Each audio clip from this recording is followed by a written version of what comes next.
My dear students, ఎన్టీపీసీకి సంబంధించి మనం already process ఎలా జరుగుతుందో ఆల్రెడీ చూస్తూనే ఉన్నాం. కాబట్టి ఇప్పుడు మనం చెప్పుకుంటున్నటువంటి విధానంలోనే చెప్పుకుంటూ పోతే ఎన్టీపీసీకి అన్ని చాప్టర్స్ అంటే మ్యాక్సిమం మనకు అవసరమైన చాప్టర్స్ని చేసుకోలేం. కాబట్టి నేను కొన్ని చిన్న టాపిక్ని తీసుకోవడం జరుగుతుంది. ఆల్రెడీ పెద్ద టాపిక్స్ కంటిన్యూ అవుతూ ఉంటాయి. చిన్న టాపిక్లో కష్టమైన వాటిని తీసుకొని మీకు చెప్పడం జరుగుతుంది. కాబట్టి ఈరోజు మనం చెప్పబోయే టాపిక్ అయినటువంటి ట్రిగనోమెట్రీకి రిలేటెడ్గా ఒక టాపిక్ని తీసుకుంటున్నాను. అదేంటి అని అంటే హైట్ అండ్ డిస్టెన్స్ అనే టాపిక్ని ట్రిగనోమెట్రీకి రిలేటెడ్గా ఉన్నటువంటి టాపిక్ని నేను తీసుకుంటున్నాను. అయితే ఇది ట్రిగనోమెట్రీకి రిలేటెడ్ అయినప్పటికీ మీకు ట్రిగనోమెట్రీలో బేసిక్ నాలెడ్జ్ ఏం లేకుండా కూడాను ఈ టాపిక్ని నేను మీ చేత చేసేటట్టు చేస్తాను. కాబట్టి క్లియర్గా ఈ వీడియోని క్లియర్గా చేయండి. ప్రతి ఒక్కరికి కూడా ఎవరైతే తెలుగు మీడియంలో ఉండి ఈ టాపిక్ని కష్టమని ఫీల్ అవుతున్నారు ప్రతి ఒక్కరు కూడా చేయగలుగుతారు. బేసిక్ నాలెడ్జ్ ట్రిగనోమెట్రీ మీద అవగాహన లేని వాళ్ళు కూడా చేయగలుగుతారు. కాబట్టి ఈ టాపిక్ జాగ్రత్తగా వినండి. ఎండింగ్ వరకు వింటే మీకు ఖచ్చితంగా యూజ్ అవుతుందని నేను అనుకుంటున్నాను. సో చూద్దాం ఈ టాపిక్ ఏంటి అని అంటే, యాక్చువల్గా హైట్ అండ్ డిస్టెన్స్ అనే టాపిక్లో 5 కాన్సెప్ట్స్ ఉంటాయి. 5 కాన్సెప్ట్స్ మనం నేర్చుకోవాల్సినవి ఉంటాయి హైట్ అండ్ డిస్టెన్స్లో. అయితే ఈ 5 కాన్సెప్ట్లు ఇంపార్టెంటా అంటే 5 కాన్సెప్ట్లు ఇంపార్టెంట్ అయినప్పటికీ మనకి ఇందులో మహా అయితే ఒక 3 కాన్సెప్ట్స్ వరకు కూడాను మనకి ఎక్కువగా ఎగ్జామ్స్లో అడిగే వస్తాయి. ఇంకా మిగిలినటువంటి కాన్సెప్ట్స్ ఏవైతే ఉన్నాయో అవన్నీ కూడా కొంచెం హార్డ్ లెవెల్ ఉంటాయి అన్నమాట. హార్డ్ లెవెల్ అంటే సిపిఓ తర్వాత మనకి సిడిఎస్ ఎగ్జామ్స్ అలాంటి వాటిలో అడగడం జరుగుతుంది. కాబట్టి మనకి దీనికి అంత అవసరం అయితే పడదు. కాబట్టి మనం ఎంతవరకు అవసరం అంతవరకు నేర్చుకుందాం. ఇంకా అవకాశం ఉంటే నేర్చుకుందాం, ప్రాబ్లం లేదు. నెక్స్ట్ ఇంకొక వీడియోలో చూసుకొని నేర్చుకుందాం. ప్రస్తుతానికి మనకు అవసరమైనటువంటి height and distance topic without using ట్రిగనోమెట్రీతో సంబంధం లేకుండా మనం చేద్దాం. ఓకేనా? ఎలా చేస్తామనేది చూద్దాం. అయితే ఇక్కడ చూడండి, ఇక్కడ మనకి హైట్ అండ్ డిస్టెన్స్ అనే టాపిక్ సంబంధించి బేసిక్ కాన్సెప్ట్స్ కొద్దిసేపు డిస్కస్ చేశాక మనం డైరెక్ట్గా ప్రాబ్లమ్స్లోకి ఎంటర్ చేయొచ్చు.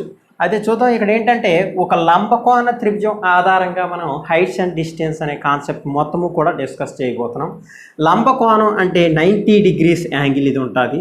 ఇది 90 degrees ఉందంటే మిగిలిన 2 యాంగిల్స్ కూడా 90 degrees ఉంటాయి. ఈ విషయం అందరికీ తెలుసు. ఎందుకనంటే మొత్తం ఒక త్రిభుజంలోని 3 కోణాల మొత్తం 180 degrees కాబట్టి ఇది 90 అయితే ఈ 2 కోణాల మొత్తం ఎంత అవుతుందంటే 90 మొత్తం కలిపి 180 degrees అవుతుందన్నమాట.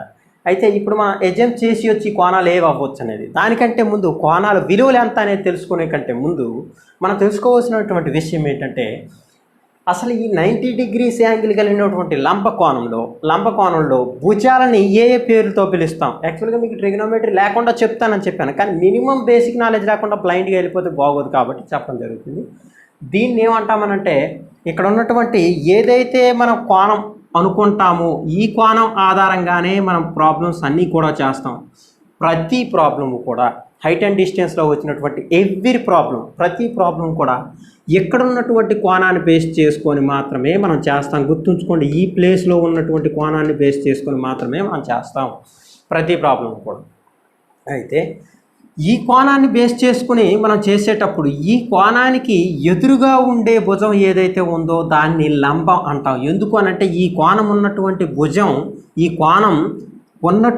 భుజంకి లంబంగా ఉంది ఈ భుజం, కాబట్టి దీన్ని లంబం అంటాము. చూడండి, ఒకవేళ ఈ కోణం పరంగా తీసుకుంటే దీనికి లంబం ఏదంటే ఇది కాదు. లంబం అంటే ఎత్తు కాదు. చూసుకోండి, లంబం అంటే చాలామంది అపోహ ఏంటంటే ఎత్తు అంటారు. ఎత్తు కాదు. లంబం అంటే ఏదైతే కోణాన్ని మనం తీసుకున్నామో ఆ కోణం ఉన్నటువంటి భుజం దీనికి ఆధారం, ఈ కోణానికి ఆధారం అయితే ఈ ఆధారానికి లంబంగా ఉన్నటువంటి దాన్ని ఏమంటామంటే దీని యొక్క లంబం అంట. ఈ కోణానికి ఎదురుగా ఉండేది లంబం అవుతుంది, ఈ కోణానికి ఎదురుగా ఉండేది ఇది లంబం.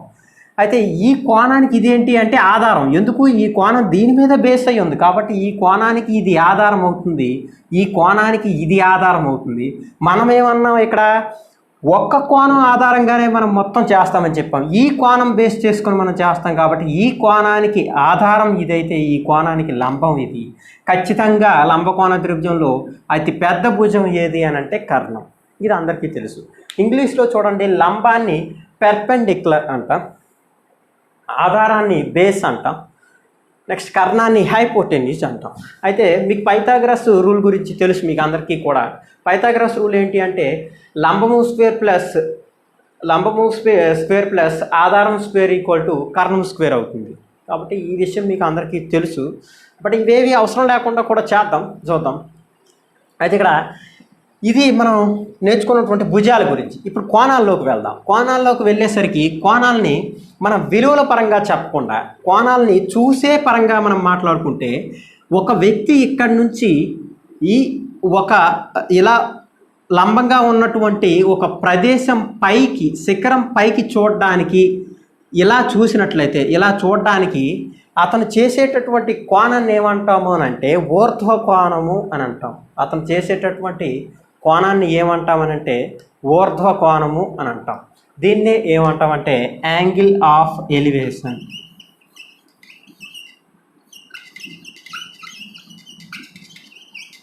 యాంగిల్ ఆఫ్ ఎలివేషన్ అని ఇంగ్లీష్లో చెప్తాం.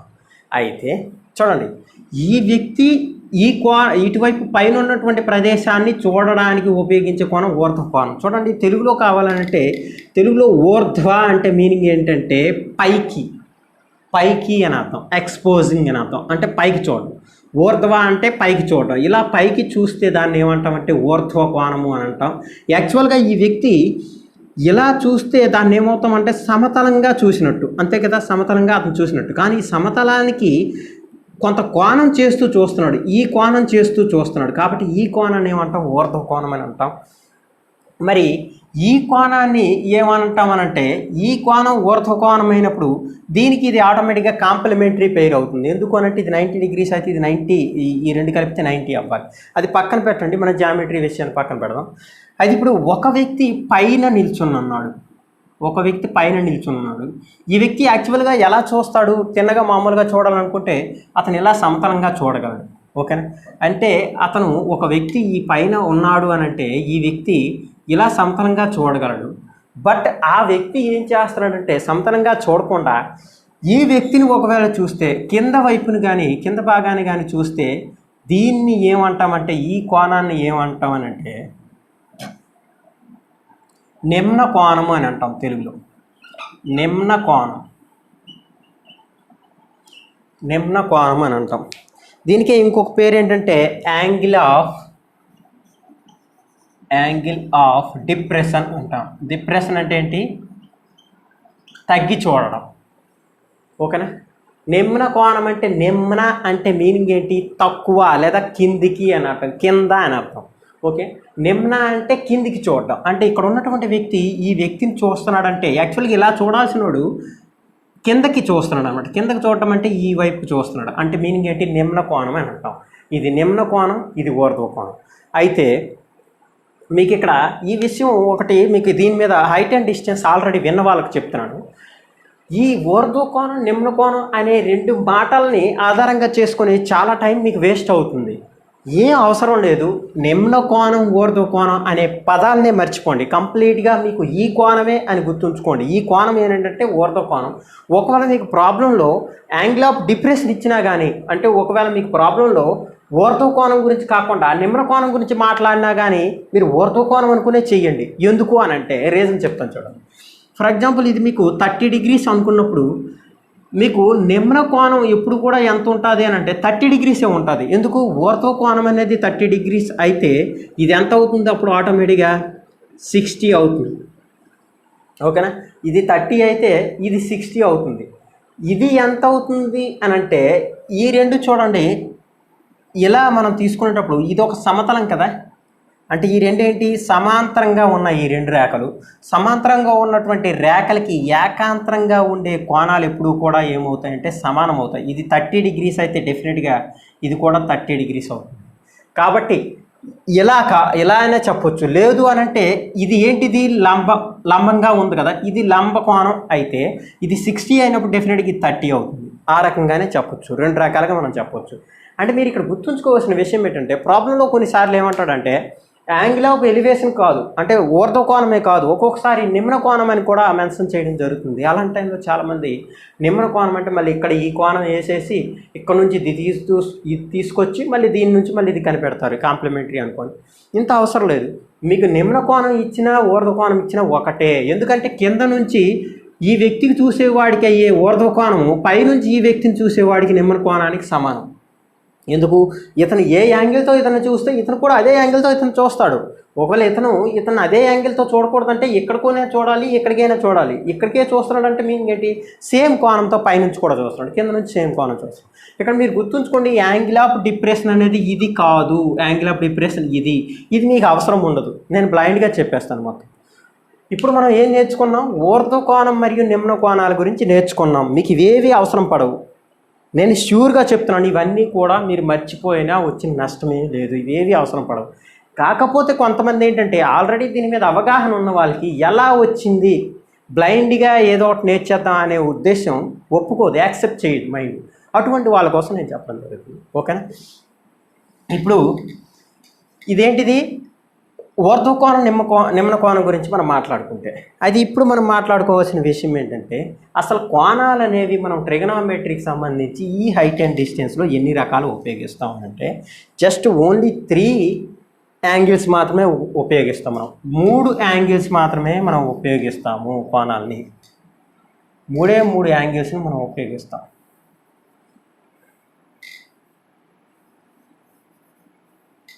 అవేంటో చూద్దాం. చూడండి, ఈ 3 యాంగిల్స్, ఒకటి 30 degrees అనే యాంగిల్, తర్వాత 45 degrees అనే యాంగిల్, తర్వాత 60 degrees. ఈ 3 యాంగిల్తోనే మనకి చాప్టర్ మొత్తం కూడా పని అవుతుంది. ఇప్పుడు అసలు చాప్టర్ మనకు స్టార్ట్ అయినట్టు. ఎప్పటి వరకు మనం నేర్చుకున్నటువంటి కాన్సెప్ట్ అంతా కూడా ఏంటి అని అంటే జస్ట్ కాన్సెప్ట్ బేసిక్ అర్థం అవడం కోసం బ్లైండ్గా వెళ్ళిపోకుండా ఇప్పుడు అసలు కాన్సెప్ట్ మనకు స్టార్ట్ అయింది. ఇక్కడ నుంచి మనం బ్లైండ్గా వెళ్ళిపోవచ్చు. చూడండి, కోణాలు 30 degrees, 45 degrees, 60 degrees అనే కోణాలు మాత్రమే మనం ఈ చాప్టర్ మొత్తం కూడా ఉపయోగిస్తాం. అయితే ఇక్కడ మనకి ఈ కోణాలను ఆధారంగా చేసుకొని మనకి 3 రకాలుగా ప్రాబ్లమ్స్ అనేది క్రియేట్ అవ్వడానికి అవకాశం ఉంది. ఎలాగా అంటే మనకి ఒకటి ఏంటంటే ఇక్కడ 30 degrees ఊర్ధ్వ కోణం ఉండేది, 2 ఏంటంటే 60 degrees ఊర్ధ్వ కోణం ఉండేది, 3వది ఏంటంటే 45 degrees ఊర్ధ్వ కోణం ఉంది. ఈ 3 రకాల ప్రాబ్లమ్స్ మనకి చాప్టర్ మొత్తం కూడాను కనిపిస్తాయి. ఈ 3 రకాలుగానే మనకు కోణాలు ఉంటాయి. చూడండి, ప్రతిసారి ఈ ఒక్క కోణాన్ని బేస్ చేసుకొని మనం మాట్లాడతామని చెప్పాను. ఓకే, ఈ 3 రకాలుగానే మనకు ఉంటాయి. అయితే ఇప్పుడు 30 degrees, 60 degrees, 45 degrees కదా. అయితే ఈ వాల్యూస్ 30 వచ్చినప్పుడు ఏమొస్తాయి, ఈ వాల్యూస్ ఏమొస్తాయి, ఈ వాల్యూస్ ఏమొస్తాయి అని చూద్దాం. అయితే ఇప్పుడు కోణాలు అనే కాన్సెప్ట్ మనం కోణాలు వాల్యూస్ని బట్టి కాకుండా రేషియో మెథడ్లో మనం తీసుకెళ్ళిపోతాం. బట్ ఏది ఏమైనట్టు అప్పటికి ఆ రేషియో ఎలా వచ్చిందనేది తెలియాలి కదా, అది నేర్చుకున్నాం. ఒకవేళ తెలియకపోయినా కానీ మనం బ్లైండ్గా వెళ్ళిపోవచ్చు, ప్రాబ్లం లేదు. బట్ తెలుసుకోవడంలో తప్పు లేదు కాబట్టి, మనం ఉపయోగించకపోయినప్పటికీ తెలుసుకోవడంలో తప్పు లేదు కాబట్టి నేర్చుకుందాం. అయితే ఇక్కడ మనం 30 అనే మాట తీసుకునేటప్పుడు మనం ఎప్పుడు కూడా ట్యాన్ ఎక్కువగా తీసుకుంటాం. ఎందుకంటే ట్యాన్ వాల్యూస్ అనేవి సింపుల్గా ఉంటాయి కాబట్టి సైన్ అయినా తీసుకోవచ్చు, కాస్ అయినా తీసుకోవచ్చు. ట్యాన్ వాల్యూస్ తీసుకోవడం వల్ల లాభం ఏంటంటే ఈ 2 వస్తాయి, ఈ 2 వస్తే ఇది ఆటోమేటిక్గా వచ్చేస్తుంది. కాబట్టి ఇప్పుడు ట్యాన్ అంటే ఏంటి అని అంటే perpendicular by base, perpendicular divided by base అవుతుంది ట్యాన్. అంటే ట్యాన్ యొక్క రేషియో, ఇది ట్యాన్ యొక్క రేషియో వాల్యూ. యాక్చువల్గా tan 30 ఎంత చెప్పండి? tan 30 ఎంత అని అంటే tan 30 మీకు ట్రిగనోమెట్రీ ఐడియా ఉన్న వాళ్ళకి tan 30 విలువ ఎంత అంటే 1/√3 అవుతుంది. ఓకే, ఇక్కడ నేనేమన్నాను, tan value perpendicular by height అని చెప్పాను కదా. పెర్పెండిక్యులర్ ఏమని చెప్పుకున్నాం, ఇది కదా పెర్పెండిక్యులర్. మరి హైట్ ఏంటి అవుతుందంటే బేస్ ఏమవుతుంది అని అంటే ఇది అవుతుంది కదా. మరి పెర్పెండిక్యులర్ వాల్యూ ఎంత 1, మరి బేస్ వాల్యూ ఎంత అవుతుంది √3 అవుతుంది. అంటే ఈ 2 వాల్యూస్ మనకు తెలిసిపోయాయా లేదా? ఓకే, అంటే ఏంటి 30 degrees వచ్చేటప్పుడు √3 ఉంటుంది ఎప్పుడు కూడాను కోణం, అదే వాల్యూ, దాని యొక్క భుజం వాల్యూ. ఏ భుజం వాల్యూ? బేస్ యొక్క వాల్యూ నేను మాట్లాడుతున్నాను. ఓకే, మరి 30 degrees వచ్చేటప్పుడు అది అని చెప్పుకున్నాం. అయితే ఈ √3 అనేది ఎక్కడొచ్చింది, ఇక్కడ వచ్చింది. నెక్స్ట్ 1 అనేది ఎక్కడొచ్చింది, ఇక్కడ వచ్చింది. మనం దీన్ని ఆధారంగా చేసుకొని చెప్తాం, తర్వాత దాని గురించి చూద్దాం. tan 60 గురించి మాట్లాడదాం. tan 60 డిగ్రీస్ గురించి మాట్లాడితే tan 60 డిగ్రీస్ విలువ ఎంత అంటే √3. ఓకేనా? కానీ మనకి రేషియో రూపంలో రాయాలంటే √3/1 అవుతుంది. పైది ఏంటి, పెర్పెండిక్యులర్, కిందది ఏంటి, బేస్. కాబట్టి పెర్పెండిక్యులర్ ఎంత అని అంటే పెర్పెండిక్యులర్ వాల్యూ √3 అవుతుంది, బేస్ వాల్యూ 1 అవుతుంది. ఇక్కడ ఎంత అప్పుడు కోణం అయింది, 30 అయింది. ఇక్కడ కూడా ఎంత కోణం అవుతుంది, ఇది 60 అవుతుంది. ఎందుకు 30 అయితే ఇది 60 అవుతుంది, 30 అయితే ఇది 60 అవుతుంది. ఎందుకు మొత్తం మీద 180 డిగ్రీలు కాబట్టి ఇది ఆల్రెడీ 90 అయితే 3 కోణాలు మొత్తం 180 కాబట్టి. ఓకేనా? ఇవి మినిమం బేసిక్స్, ఇవి మీకు అర్థమవుతాయని నేను అనుకుంటున్నాను. నెక్స్ట్ ఇక్కడికి వచ్చేసరికి tan 45 జాగ్రత్తగా అబ్జర్వ్ చేయండి, మీకు ఒక కామన్ పాయింట్ అనేది అర్థమవుతుంది. tan 45 అంటే ఏంటంటే 1 వాల్యూ 1, బట్ దీని రేషియోలో రాసుకుంటే 1/1 అంటే ఇదేమవుతుంది, పెర్పెండిక్యులర్, ఇది బేస్ అయితే ఇప్పుడు ఆటోమేటిక్ ఇది 1 అయితే ఇది 1 అవుతుంది. ఓకేనా? ఇంతవరకు అర్థమైతే చాలు, మీరు చాప్టర్ మొత్తం చేసేసినట్టే. అది ఇక్కడ చూడండి, మళ్ళీ ఇంకొకసారి చెప్పేస్తాను. tan అనే వాల్యూను, tan θ వాల్యూను, రేషియోని తీసుకొని మనం ఇక్కడ ఉన్నటువంటి అన్ని కోణాలకు విలువల్ని, అన్ని కోణాలకి వాటి యొక్క భుజాల విలువలను మనం చెప్పొచ్చు అని చెప్పాను. ఎలా చెప్పొచ్చు అని అంటే tan θ వాల్యూ అంటే పెర్పెండిక్యులర్ బై బేస్ అవుతుంది. పెర్పెండిక్యులర్ అంటే లంబముపై ఆధారం అవుతుంది. అయితే ఈ పెర్పెండిక్యులర్ వాల్యూ ఎంత అవుతుంది అని అంటే tan 30 తీసుకునేటప్పుడు 1/√3 అంటే పెర్పెండిక్యులర్ అనేది 1 అవుతుంది, బేస్ అనేది √3 అవుతుంది. కాబట్టి పెర్పెండిక్యులర్ 1, బేస్ అనేది √3 కాబట్టి పెర్పెండిక్యులర్ దగ్గర 1, బేస్ దగ్గర √3 వేసాం. ఈ వాల్యూ ఎలా వస్తుందంటే చెప్తాను. నెక్స్ట్ tan 60 వాల్యూ ఎంత అని అంటే √3 యాక్చువల్గా దాన్ని √3/1 అని రాసుకుంటాం రేషియో రూపంలో. అయితే మరి √3 అనేది పైది ఏమనుకున్నాం, పెర్పెండిక్యులర్ కాబట్టి పైది పెర్పెండిక్యులర్ కాబట్టి √3 పైన ఉంటుంది, నెక్స్ట్ 1 అనేది కింద ఉంటుంది బేస్ కాబట్టి. ఓకే, ఈ రెండు అయిపోయాయి. తర్వాత tan 45 వాల్యూ 1/1 అంటే పెర్పెండిక్యులర్ బేస్ రెండు కూడా 1 అవుతాయి. ఓకేనా? ఇది మనకి క్లారిటీగా మీకు అర్థమైందని నేను అనుకుంటున్నాను. అయితే ఇక్కడికి మనకి ఇంకొక విషయం ఏం నేర్చుకుంటామంటే కర్ణం గురించి మనం నేర్చుకోవాలి. ఈ రెండు భుజాలు తెలిసినప్పుడు మూడో భుజం మనం ఈజీగా ఫైండ్ చేయొచ్చు లంబకోణ త్రిభుజంలో. లంబకోణ త్రిభుజంలో ఒక రూల్ ఉంది ఏంటంటే కర్ణము స్క్వేర్ = భుజము స్క్వేర్ ప్లస్ భుజము స్క్వేర్. మనం ఎప్పుడో చిన్నప్పటి నుంచి కూడా నేర్చుకుంటున్నటువంటి విషయం అది. అంటే భుజము స్క్వేర్ అంటే 1² ప్లస్ భుజము స్క్వేర్ అంటే √3² ఇక్కడ ఇచ్చినటువంటి హైపోటెన్యూస్², దాన్ని ఏమంటాం తెలుగులో రాసేస్తాను కర్ణము స్క్వేర్. సో ఇప్పుడు మనకి ఏమవుతుంది, 1+3 అవుతుంది. ఎందుకు, √3కి దీనికి పోతే రూట్కి స్క్వేర్కి పోతే 3 అవుతుంది అంటే 4. అంటే ఇక్కడ కర్ణము స్క్వేర్ = 4 అయితే మనకు కర్ణం కావాలంటే దీనికి రూట్ అవుతుంది కాబట్టి √4 అంటే 2 అవుతుంది దీని యొక్క వాల్యూ. ఓకేనా? ఇది 1 అవుతుంది, ఇది √3 అవుతుంది, ఇది 2 అవుతుంది. నెక్స్ట్ ఇక్కడికి రండి. సేమ్ 1² ప్లస్ √3² 2 అవుతుంది దీని యొక్క వాల్యూ కర్ణము. సేమ్ ఇక్కడ కూడా ఇది అంటే వాల్యూస్ ఇటు నుంచి అటు అయ్యాయి అంతే, మిగిలినంతా సేమ్. ఓకేనా? నెక్స్ట్ ఇక్కడికి వచ్చేసరికి 1² ప్లస్ 1² ఏమవుతుంది, 1² ప్లస్ 1² 2 అవుతుంది.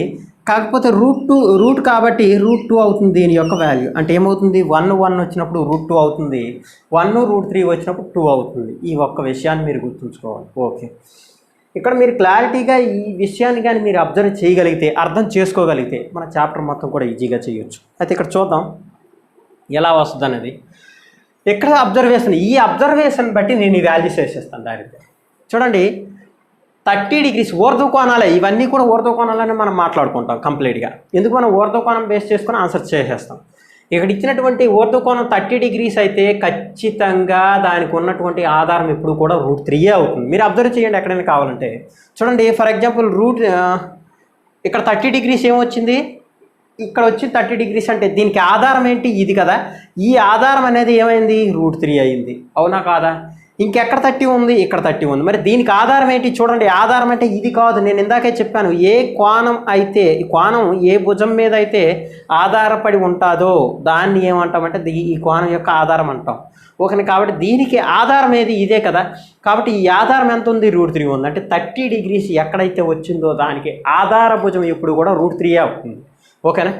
మరి 45 గురించి మాట్లాడుకుంటే 45 డిగ్రీస్ ఎక్కడైతే వచ్చిందో దాని ఆధారం ఖచ్చితంగా 1 అవుతుంది.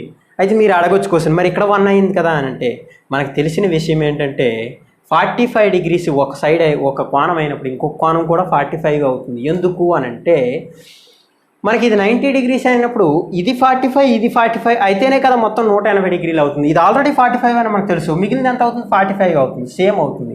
అందుకే ఎదురెదురు కోణాలకు ఎదురుగా ఉండే భుజాలు సమానం అన్నాం. అంటే ఈ కోణంకి ఎదురుగా ఉండే భుజం ఈ కోణంకి ఎదురుగా ఉండే భుజం ఈ రెండు సమానం కాబట్టి 1:1 రేషియోలో ఉంటాయి అని చెప్పుకోండి.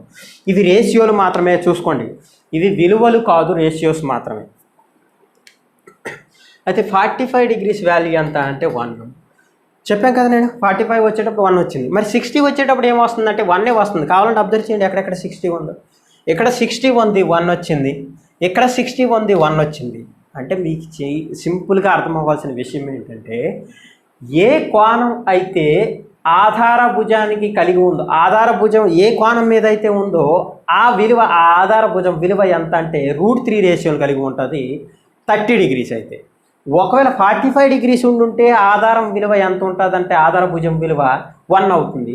60 డిగ్రీస్ అయితే దాని ఆధార భుజం విలువ 1 అవుతుంది. అంతే. మరి ఇంకా మీరు సింపుల్గా చేయొచ్చు.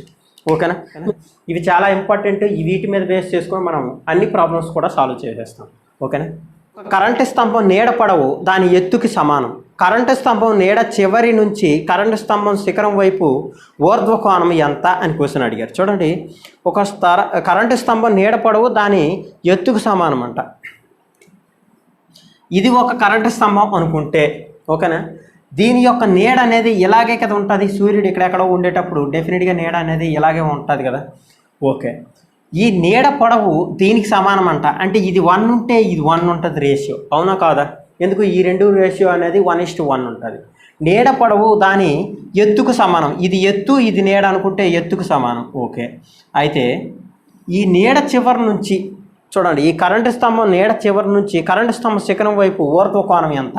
ఊర్ధ్వకోణం ఈ నీడ చివర ఇది నీడ కదా, ఈ నీడకి చివరి భాగం నుంచి దీని యొక్క కరెంటు స్తంభం శిఖరం వైపుగా అంటే చివరికి పైకి చేసేటటువంటి ఈ కోణం ఎంత అని మన క్వశ్చన్ అడిగారు. చూడండి ఎంత సిల్లీ క్వశ్చన్ ఇది. ఎందుకు అని అంటే 1:1 రేషియో రావాలనంటే ఈ రెండు కోణాలు కూడా సమానం అవ్వాలి. అది అలా అయినా చెప్పుకోవచ్చు. లేదు అని అంటే నేను ఆల్రెడీ చెప్పాను, ఆధారం ఒకటి ఉండేటప్పుడు డెఫినెట్గా ఇక్కడ 60 కానీ 45 కానీ రావాలి. ఒకవేళ ఇక్కడ 60 వచ్చి ఇక్కడ 1 అయ్యి ఉంటే ఇక్కడ డెఫినెట్గా 30 వచ్చి ఇక్కడ √3 రావాలి. √3 రాలేదు, 1 వచ్చింది. అంటే మీనింగ్ ఏంటి? ఇక్కడ 45 అవుతుంది, ఇక్కడ 45 అవుతుంది. అంటే ఊర్ధ్వకోణం ఎంత అంటే 45 డిగ్రీస్ అవుతుంది. ఒకవేళ మీ క్వశ్చన్లో నిమ్న కోణం ఎంత అని అడిగినా కానీ 45 అవుతుంది. ఎందుకు నిమ్న కోణం అంటే పైనుంచి చూడటం. ఈ కోణం ఎంత అవుతుందంటే ఆటోమేటిక్గా అప్పుడు ఇది 45 అయితే ఇది కూడా 45 అవుతుంది. అందుకే నేను చెప్పాను ఊర్ధ్వకోణం నిమ్న కోణం తేడా ఏం లేదు, సేమ్ ఉంటాయి అని చెప్పి. ఓకేనా? ఫస్ట్ క్వశ్చన్ అయిపోయింది. సెకండ్ క్వశ్చన్ చూడండి స్లోగా స్టార్ట్ చేస్తాను, బేసిక్ నుంచి స్టార్ట్ చేస్తాను. క్వశ్చన్ లెవెల్ కొంచెం పెరుగుతూ వెళ్తుంది అనమాట. అలాగే క్రియేట్ చేయడం జరిగింది క్వశ్చన్స్. నెక్స్ట్ చూడండి సెకండ్ క్వశ్చన్, ఒక స్తంభము మరియు దాని నీడల నిష్పత్తి 1:√3 అయితే సూర్యుని వైపు ఊర్ధ్వకోణం ఎంత అని క్వశ్చన్ అడిగాను. చూడండి, స్తంభము నీడల నిష్పత్తి 1:√3. ఇది ఒక స్తంభం అనుకుంటే దీని యొక్క నీడ ఇది అనుకుంటే ఈ రెండింటి యొక్క నిష్పత్తి, స్తంభము నీడల నిష్పత్తి 1:√3 అంట. ఇది స్తంభం ఎత్తు, దాని నీడ, కాబట్టి 1:√3 అయ్యాయి స్తంభము నీడల యొక్క నిష్పత్తి. అయితే మీకు అడిగింది ఏంటంటే ఊర్ధ్వకోణం ఎంత అని క్వశ్చన్ అడిగారు. చాలా సింపుల్ క్వశ్చన్ ఇది. ఊర్ధ్వకోణం అంటే సింపుల్గా ఏమడిగారంటే సూర్యుని వైపు చూసే ఊర్ధ్వకోణం ఎంత అన్నాడు. సూర్యుడు ఇక్కడ ఉంటాడు కాబట్టి ఇక్కడ నుంచి చూసే ఊర్ధ్వకోణం ఏమవుతుంది అని అంటే ఏమవుతుంది? 30కి √3 చెప్పాను కదా, డైరెక్ట్గా వేసి వచ్చి ఏం ఆలోచించ అవసరం లేదు. మనకి ఇక్కడ కోణం ఇక్కడ 30 వచ్చింది అని అంటే ఇక్కడ మనకి బేస్ ఏం వస్తుంది అంటే √3 వస్తుంది. ఇక్కడ 60 వస్తే ఇక్కడ బేస్ 1 వస్తుంది. చెప్పాను కదా నేను ఆల్రెడీ రేషియో అక్కడ వేసాను. ఓకేనా? ఇలా మనం ఈజీగా ఇటువంటి ప్రాబ్లమ్స్ సాల్వ్ చేయొచ్చు. ఇవన్నీ కూడా బేసిక్ ప్రాబ్లమ్స్ ఇవి. నెక్స్ట్ ప్రాబ్లం చూద్దాం. x కిలోమీటర్ల ఎత్తు కలిగిన ఒక స్తంభం యొక్క నీడ పొడవు x/√3 మీటర్లు అయితే సూర్యుని వైపు ఊర్ధ్వకోణం ఎంత? చూడండి ఇది కూడా ఇలాంటి క్వశ్చనే. చూడండి రేషియో మనకి ఇంకేం లేదు, రేషియోతో ఆడుకోవడమే. ఇంకా ఎక్స్ కిలోమీటర్లు కలిగిన ఎత్తు కలిగిన ఒక స్తంభం యొక్క నీడ పొడవు x/√3. ఇది ఎక్స్ కిలోమీటర్ల ఎత్తు స్తంభము, నీడ పొడవు ఎంత అంటే x/√3 అంట. ఈ కోణం అడిగారు మనకు క్వశ్చన్లో. ఓకేనా, ఇప్పుడు ఇది ఎలా చేయాలి చూద్దాం.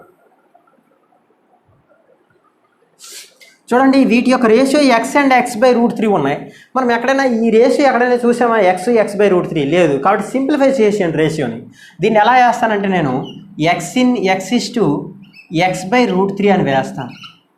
ఓకేనా, ఇప్పుడు చూడండి అడ్డగుణకారం చేసేయండి. ఈ √3 ఇటువైపు లేదా ముందు కొట్టియండి, x పోతుంది కదా. రేషియోలో ఎప్పుడు కూడా రెండు వైపు ఉండేవి మనకి సింప్లిఫై అవ్వగలిగితే క్యాన్సిల్ చేసేయచ్చు. కాబట్టి x పోతుంది కాబట్టి 1 1 ఉంటాయి ఇక్కడ. ఈ √3 ఇటువైపు పంపించండి, 1 ఇటువైపు పంపించండి, అప్పుడు ఏమవుతుంది? √3:1 అవుతుంది. అయితే మనం ఇప్పుడు ఈ రేషియోని ఎక్కడి నుంచి ఎక్కడ తీసుకున్నాము? x/√3 ratio. అది x అంటే ఇదే కదా. మరి ఇప్పుడు దీని ప్లేస్లో ఏమొచ్చింది? √3 వచ్చింది. అంటే x ప్లేస్లో √3 వచ్చింది. నెక్స్ట్ x/√3 ప్లేస్లో ఏమొచ్చింది? 1 వచ్చింది. కాబట్టి x/√3 ప్లేస్లో 1 అయింది. అంటే ఇప్పుడు మీరు ఈజీగా చెప్పొచ్చా లేదా? మీకు ఇక్కడ √3 వచ్చి ఇక్కడ 1 వచ్చింది, ఇక్కడ 1 వచ్చి ఉంటే ఇక్కడ 45 అయ్యేది. మరి ఇక్కడ √3 వచ్చి ఇక్కడ 1 వచ్చిందంటే √3కి ఆధారం 30 డిగ్రీస్, 1కి ఆధారం 60 డిగ్రీస్. కాబట్టి ఊర్ధ్వకోణం ఎంత అంటే 60 డిగ్రీస్ ఈజీగా మనం చెప్పొచ్చు. చూడండి నేను ఎంత కష్టపడి చెప్పినటువంటి ఫస్ట్ 15 మినిట్స్ ఏదైతే కాన్సెప్ట్ ఉందో దాని పని ఉందంటారా? ఎక్కడా అవసరం రాలేదు మనకి. ఈ రేషియో ఏదైతే ఇక్కడ రాసిన ఈ రేషియోతో మనం మొత్తం కూడా సాల్వ్ చేయడం జరుగుతుంది.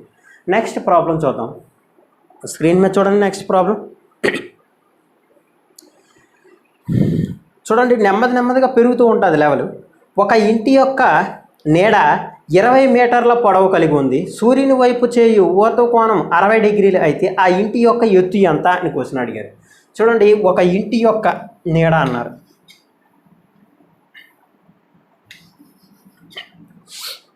ఒక ఇల్లు ఇది అనుకుంటే, ఓకేనా, ఒక ఇల్లు ఇది అనుకుంటే దీని యొక్క నీడ ఇది, అవునా కాదా? ఇది దీని యొక్క నీడ.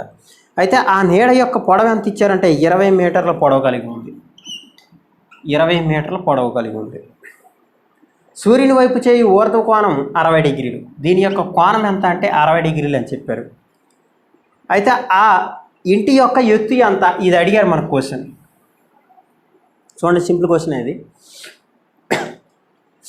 నీడిచ్చారు 20 మీటర్లు, క్వశ్చన్ మార్క్ అనేది ఇంటి యొక్క ఎత్తు అడిగారు మనకి. అది ఇక్కడ ఒకసారి అబ్జర్వ్ చేయండి. 60 డిగ్రీస్ వచ్చేటప్పుడు ఏమవుతుంది? 1 అవుతుంది రేషియోలో. ఎక్కడ ఏమవుతుంది? √3 అవుతుంది రేషియోలో. ఎందుకు 60 అయితే 30 కాబట్టి 30కి ఆధారం √3 కాబట్టి ఇలా వేస్తాను. ఒకసారి మీరు అబ్జర్వ్ చేస్తే 1 వాల్యూ ఎంత ఇచ్చారు? 20 మీటర్స్. మరి మనకు అడిగింది ఏంటి? √3 వాల్యూ. 1 వాల్యూ అనేది 20 మీటర్స్ అయితే √3 వాల్యూ ఎంత అనేది క్వశ్చన్. అప్పుడు ఏమవుతుంది? 20√3 అవుతుంది ఆన్సర్. ఓకేనా, నెక్స్ట్ ప్రాబ్లం చూడండి, స్పీడ్గా వెళ్దాం. 6 మీటర్ల ఎత్తు కలిగిన ఒక స్తంభం యొక్క నీడ పొడవు 2 క్వశ్చన్ నెంబర్ ఎంత? క్వశ్చన్ నెంబర్ 5 చూడండి. 6 మీటర్ల ఎత్తు కలిగిన ఒక స్తంభం యొక్క నీడ పొడవు 2√3 మీటర్లు అయితే దాని యొక్క ఊర్ధ్వకోణం ఎంత? ఇది కూడా సేమ్ ఇలాంటి క్వశ్చన్, సింపుల్ క్వశ్చన్ అండి. ప్రాక్టీస్ కోసం ఇలాంటి ప్రాబ్లమ్స్ ఎక్కువగా ఇవ్వడం జరిగింది. చూడండి 6 మీటర్ల ఎత్తు కలిగిన ఒక స్తంభం యొక్క నీడ పొడవు 2√3 మీటర్లు అంట. ఇది 6 మీటర్లు 2√3 మీటర్లు. ఓకే, అయితే ఏమడిగారంటే దాని యొక్క ఊర్ధ్వకోణం ఎంత అని అడిగారు క్వశ్చన్. ఊర్ధ్వకోణమైనా నిమ్మకోణమైనా ఏదైనా ఒకటే. చూడండి 6 ఇదేంటిది? 2√3 నీడ, ఇది ఎత్తు, ఇది. ఓకే, మరి ఇలా అన్నప్పుడు మనకి ఈ రేషియో అనేది ఇక్కడ ఏవైనా వాల్యూస్ కనిపిస్తున్నాయా? లేదు. లేనప్పుడు ఏం చేయాలి? వీటిని సింప్లిఫై చేద్దాం. 6 2√3 వాల్యూస్ ఏమవుతాయి అంటే 2 అంతలా 2 3 అవుతుంది కాబట్టి 3 అవుతుంది, √3 అవుతుంది రేషియో. మీరు ఇక్కడ చిన్న విషయం అబ్జర్వ్ చేయండి. ఇది 3, ఇది √3 కదా. √3 అనేది 3 అనేది పోతాయా అని అంటే పోతాయి. మీకు తెలిస్తే చెయ్యండి, లేదంటే నేను సింపుల్గా ఒక మాట చెప్తాను. రెండు వైపులా రేషియోకి ఒకే నెంబర్ చేత గుణిస్తే వచ్చిన నష్టమే లేదు. కాబట్టి ఇక్కడ √3 చేత గుణిస్తున్నాను, ఇక్కడ కూడా √3 చేత గుణిస్తున్నాను. ఇప్పుడు ఇదేమవుతుంది? √3 × √3 3 అవుతుంది. 3కి 3కి పోయింది. ఓకేనా. అప్పుడు ఏమవుతుంది, ఇక్కడ √3 మిగులుతుంది, ఇక్కడ 1 మిగులుతుంది. కాబట్టి √3:1 అవుతుంది. ఏంటి రేషియో, ఏ రేషియో, 6:2√3 రేషియో. 6 వాల్యూ ఎంత వచ్చినట్టు మనకి ఇక్కడ √3 వచ్చినట్టు, 2√3 వాల్యూ ఎంత వచ్చినట్టు 1 వచ్చినట్టు. అవునా కాదా. మనకు అడిగింది ఏంటి, కోణం అడిగారు కదా. కోణం అడిగినప్పుడు ఒకటికి ఆధారం 60 అవుతుంది, ఒకటి ఆధారం కలిగిన కోణం 60 అవుతుంది. 60, 45 రెండు ఆప్షన్స్ ఉన్నాయి. బట్ మనకి ఇక్కడ ఇచ్చినటువంటి దాంట్లో ఇక్కడ √3 ఉంది కాబట్టి మనం 60 వేసాం. ఒకవేళ ఇక్కడ 1 ఉండుంటే 45 వేసాం. ఓకేనా. నెక్స్ట్ క్వశ్చన్ చూద్దాం.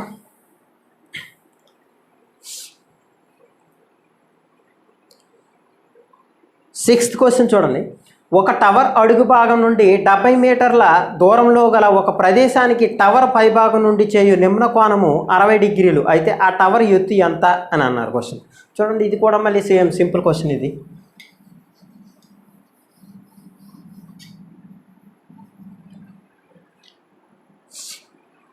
అడుగు భాగం నుండి 70 మీటర్ల దూరంలో గల ఒక ప్రదేశానికి, ఇది 70 మీటర్లు. ఓకేనా. 70 మీటర్ల దూరంలో గల ఒక ప్రదేశానికి టవర్ పైభాగం నుండి చేయు నిమ్న కోణం 60 డిగ్రీలు అట. టవర్ పైభాగం నుండి చేయు నిమ్న కోణం 60 డిగ్రీలు. చూడండి, ఇక్కడ నుంచి చేయు నిమ్న కోణం అన్నారట. నేను చెప్పాను, మర్చిపోండి, నిమ్న కోణం అన్న ఊర్ధ్వ కోణం అన్న ఒకటే.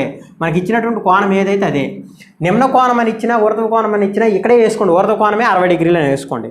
ఎంత ఇచ్చారు, 60 డిగ్రీలేనా, 60 డిగ్రీలు. అయితే ఆ టవర్ ఎత్తు ఎంత, ఇది క్వశ్చన్ అడిగారు మనకి. ఓకే, ఇది 60 డిగ్రీలు అయినప్పుడు ఈ వాల్యూ ఎంత, 1 అవుతుంది. ఓకేనా. మరి ఈ వాల్యూ ఎంత అవుతుంది, √3 అవుతుంది. ఇది 60 అయితే డెఫినెట్గా ఇది √3 అవుతుంది కదా. ఇప్పుడు ఇది √3 అయిందని అంటే 1 వాల్యూ 70 అయినప్పుడు అంతే కదా, 1 వాల్యూ కదా 70. మరి √3 వాల్యూ ఏమవుతుంది అంటే ఏమవుతుంది, 70 √3 అవుతుంది ఆన్సర్. ఓకేనా. చూడండి, 1 √3 అనేవి రేషియోస్, ఇది వాల్యూ గుర్తుంచుకోండి. 70 అనేది మీటర్స్, ఇవి రేషియోస్. మళ్ళీ ఉపయోగపడుతుంది మనకి ఈ కాన్సెప్ట్. ఓకేనా. నెక్స్ట్ ప్రాబ్లం చూద్దాం. 7th problem. ఒక గోడకు వేయబడిన నిచ్చెన గోడ అడుగు భాగం నుండి 6.5 మీటర్ల దూరంలో కలదు. ఆ నిచ్చెన యొక్క ఊర్ధ్వ కోణం 60 డిగ్రీలు అయితే నిచ్చెన పొడవు ఎంత క్వశ్చన్. చూడండి, ఇక్కడ క్వశ్చన్ అర్థమైందంటే మీరు చాలా ఈజీగా సాల్వ్ చేయొచ్చు, మన దగ్గర రేషియో ఉంది కాబట్టి.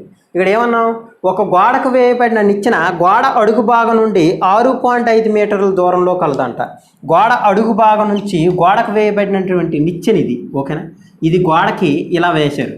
ఈ వేసినటువంటి నిచ్చెన గోడ అడుగు భాగం నుంచి ఎంత దూరంలో ఉందని అన్నారంటే 6.5 మీటర్ల దూరంలో ఉంది అని చెప్పారు. ఓకే, ఆ నిచ్చెన యొక్క ఊర్ధ్వ కోణం 60 డిగ్రీలు అయితే నిచ్చెన పొడవు ఎంత.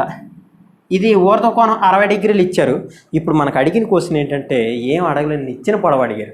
చూడండి, ఇప్పుడు వరకు మనం దీని గురించి మాట్లాడుకోలేదు, ఎంతసేపు ఈ రెండింటి మీదే మనం ప్రాబ్లమ్స్ చేసాం. ఇప్పుడు అడిగిన క్వశ్చన్ ఏంటంటే నిచ్చెన పొడవు. చూడండి, నిచ్చెన పొడవు అంటే వేసినటువంటి నిచ్చెన ఇది, దీని పొడవు అడిగారు. అంటే మన కర్ణంతో ఇప్పుడు వరకు పని లేదు, ఇప్పుడు వచ్చింది మన పని, కర్ణంతో పని ఇప్పుడు వచ్చింది. ఓకే, ఇది 6.5 అయినప్పుడు ఇది ఎంత అని అడిగారు, ఇది 60.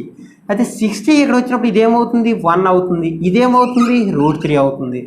1 √3 వచ్చినప్పుడు ఇక్కడ వాల్యూ ఎంత వస్తుంది. మరి ఇక్కడ చూడండి, 1 √3 వచ్చినప్పుడు ఏమొచ్చింది, ఇక్కడ 2 వచ్చింది. అంటే మళ్ళీ చూపించి నేను చెప్పడం కాదు, ఒకసారి మీరు ఆలోచించండి. 1² + √3² అంతే కదా, భుజం స్క్వేర్ ప్లస్ భుజం స్క్వేర్ ఏమవుతుంది, 4 అవుతుంది రూట్లో. కాబట్టి రూట్లో 4 అంటే దీని వాల్యూ 2 అవుతుంది. ఒకటే విషయం గుర్తుంచుకోండి, ఇక్కడ మనం నేర్చుకోవాల్సిన రేషియోస్ ఎక్కువేం లేవు, రెండు రకాల రేషియోస్. కర్ణకు సంబంధించి రెండు రకాలు. అయితే √2 అవ్వాలి లేదా 2 అవ్వాలి. √2 ఎప్పుడు అవుతుందంటే 45 డిగ్రీస్ వచ్చినప్పుడు, 30-60 వచ్చినప్పుడు 2 అవుతుంది అంతే. చూడండి, √2 2 ఈ రెండే మనకు ఉంటాయి కర్ణకు సంబంధించి. కర్ణకు సంబంధించి రెండే ఉండేటప్పుడు √2 అనేది ఎప్పుడు కూడా 45 డిగ్రీస్కి వస్తుంది. ఎందుకు, 1 కాబట్టి. 1 √3 వచ్చేటప్పుడు 2 వస్తుంది. ఈ ఒక్క విషయం కూడా గుర్తుంచుకోలేరా, ఈ చాప్టర్ మొత్తం మీద మీరు గుర్తుంచుకోవాల్సిన విషయం ఇది ఒకటేనేమో. ఓకేనా, ఇలా మీరు ఈజీగా చెప్పొచ్చు. అయితే ఇక్కడ 1 వాల్యూ మనకి ఎంత ఇచ్చారు, 1 వాల్యూ అనేది 65 ఇచ్చారు, 6.5 ఇచ్చారు. మనకు అడిగింది ఏంటి, 2 వాల్యూ ఎంత అని అడిగారు. కాబట్టి 2 ఎంతలా, 2 6.5ల 13 మీటర్లు అవుతుంది దీని యొక్క ఆన్సర్. చూడండి ఎంత సింపుల్గా మనం ప్రాబ్లమ్ని సాల్వ్ చేయొచ్చు. నెక్స్ట్ ప్రాబ్లం చూద్దాం. ఇది అర్థమైంది అనుకుంటా. ఇక్కడ చూడండి, గోడ నుంచి 6.5 మీటర్ల దూరంలో గోడ అడుగు భాగం నుంచి ఒక నిచ్చెన అనేది వేయబడింది. అయితే ఈ నిచ్చెనని ఊర్ధ్వ కోణం చూస్తే 60 డిగ్రీలు, లేదా పైనుంచి నిమ్న కోణంలో చూసినా 60 డిగ్రీలు అవుతుంది.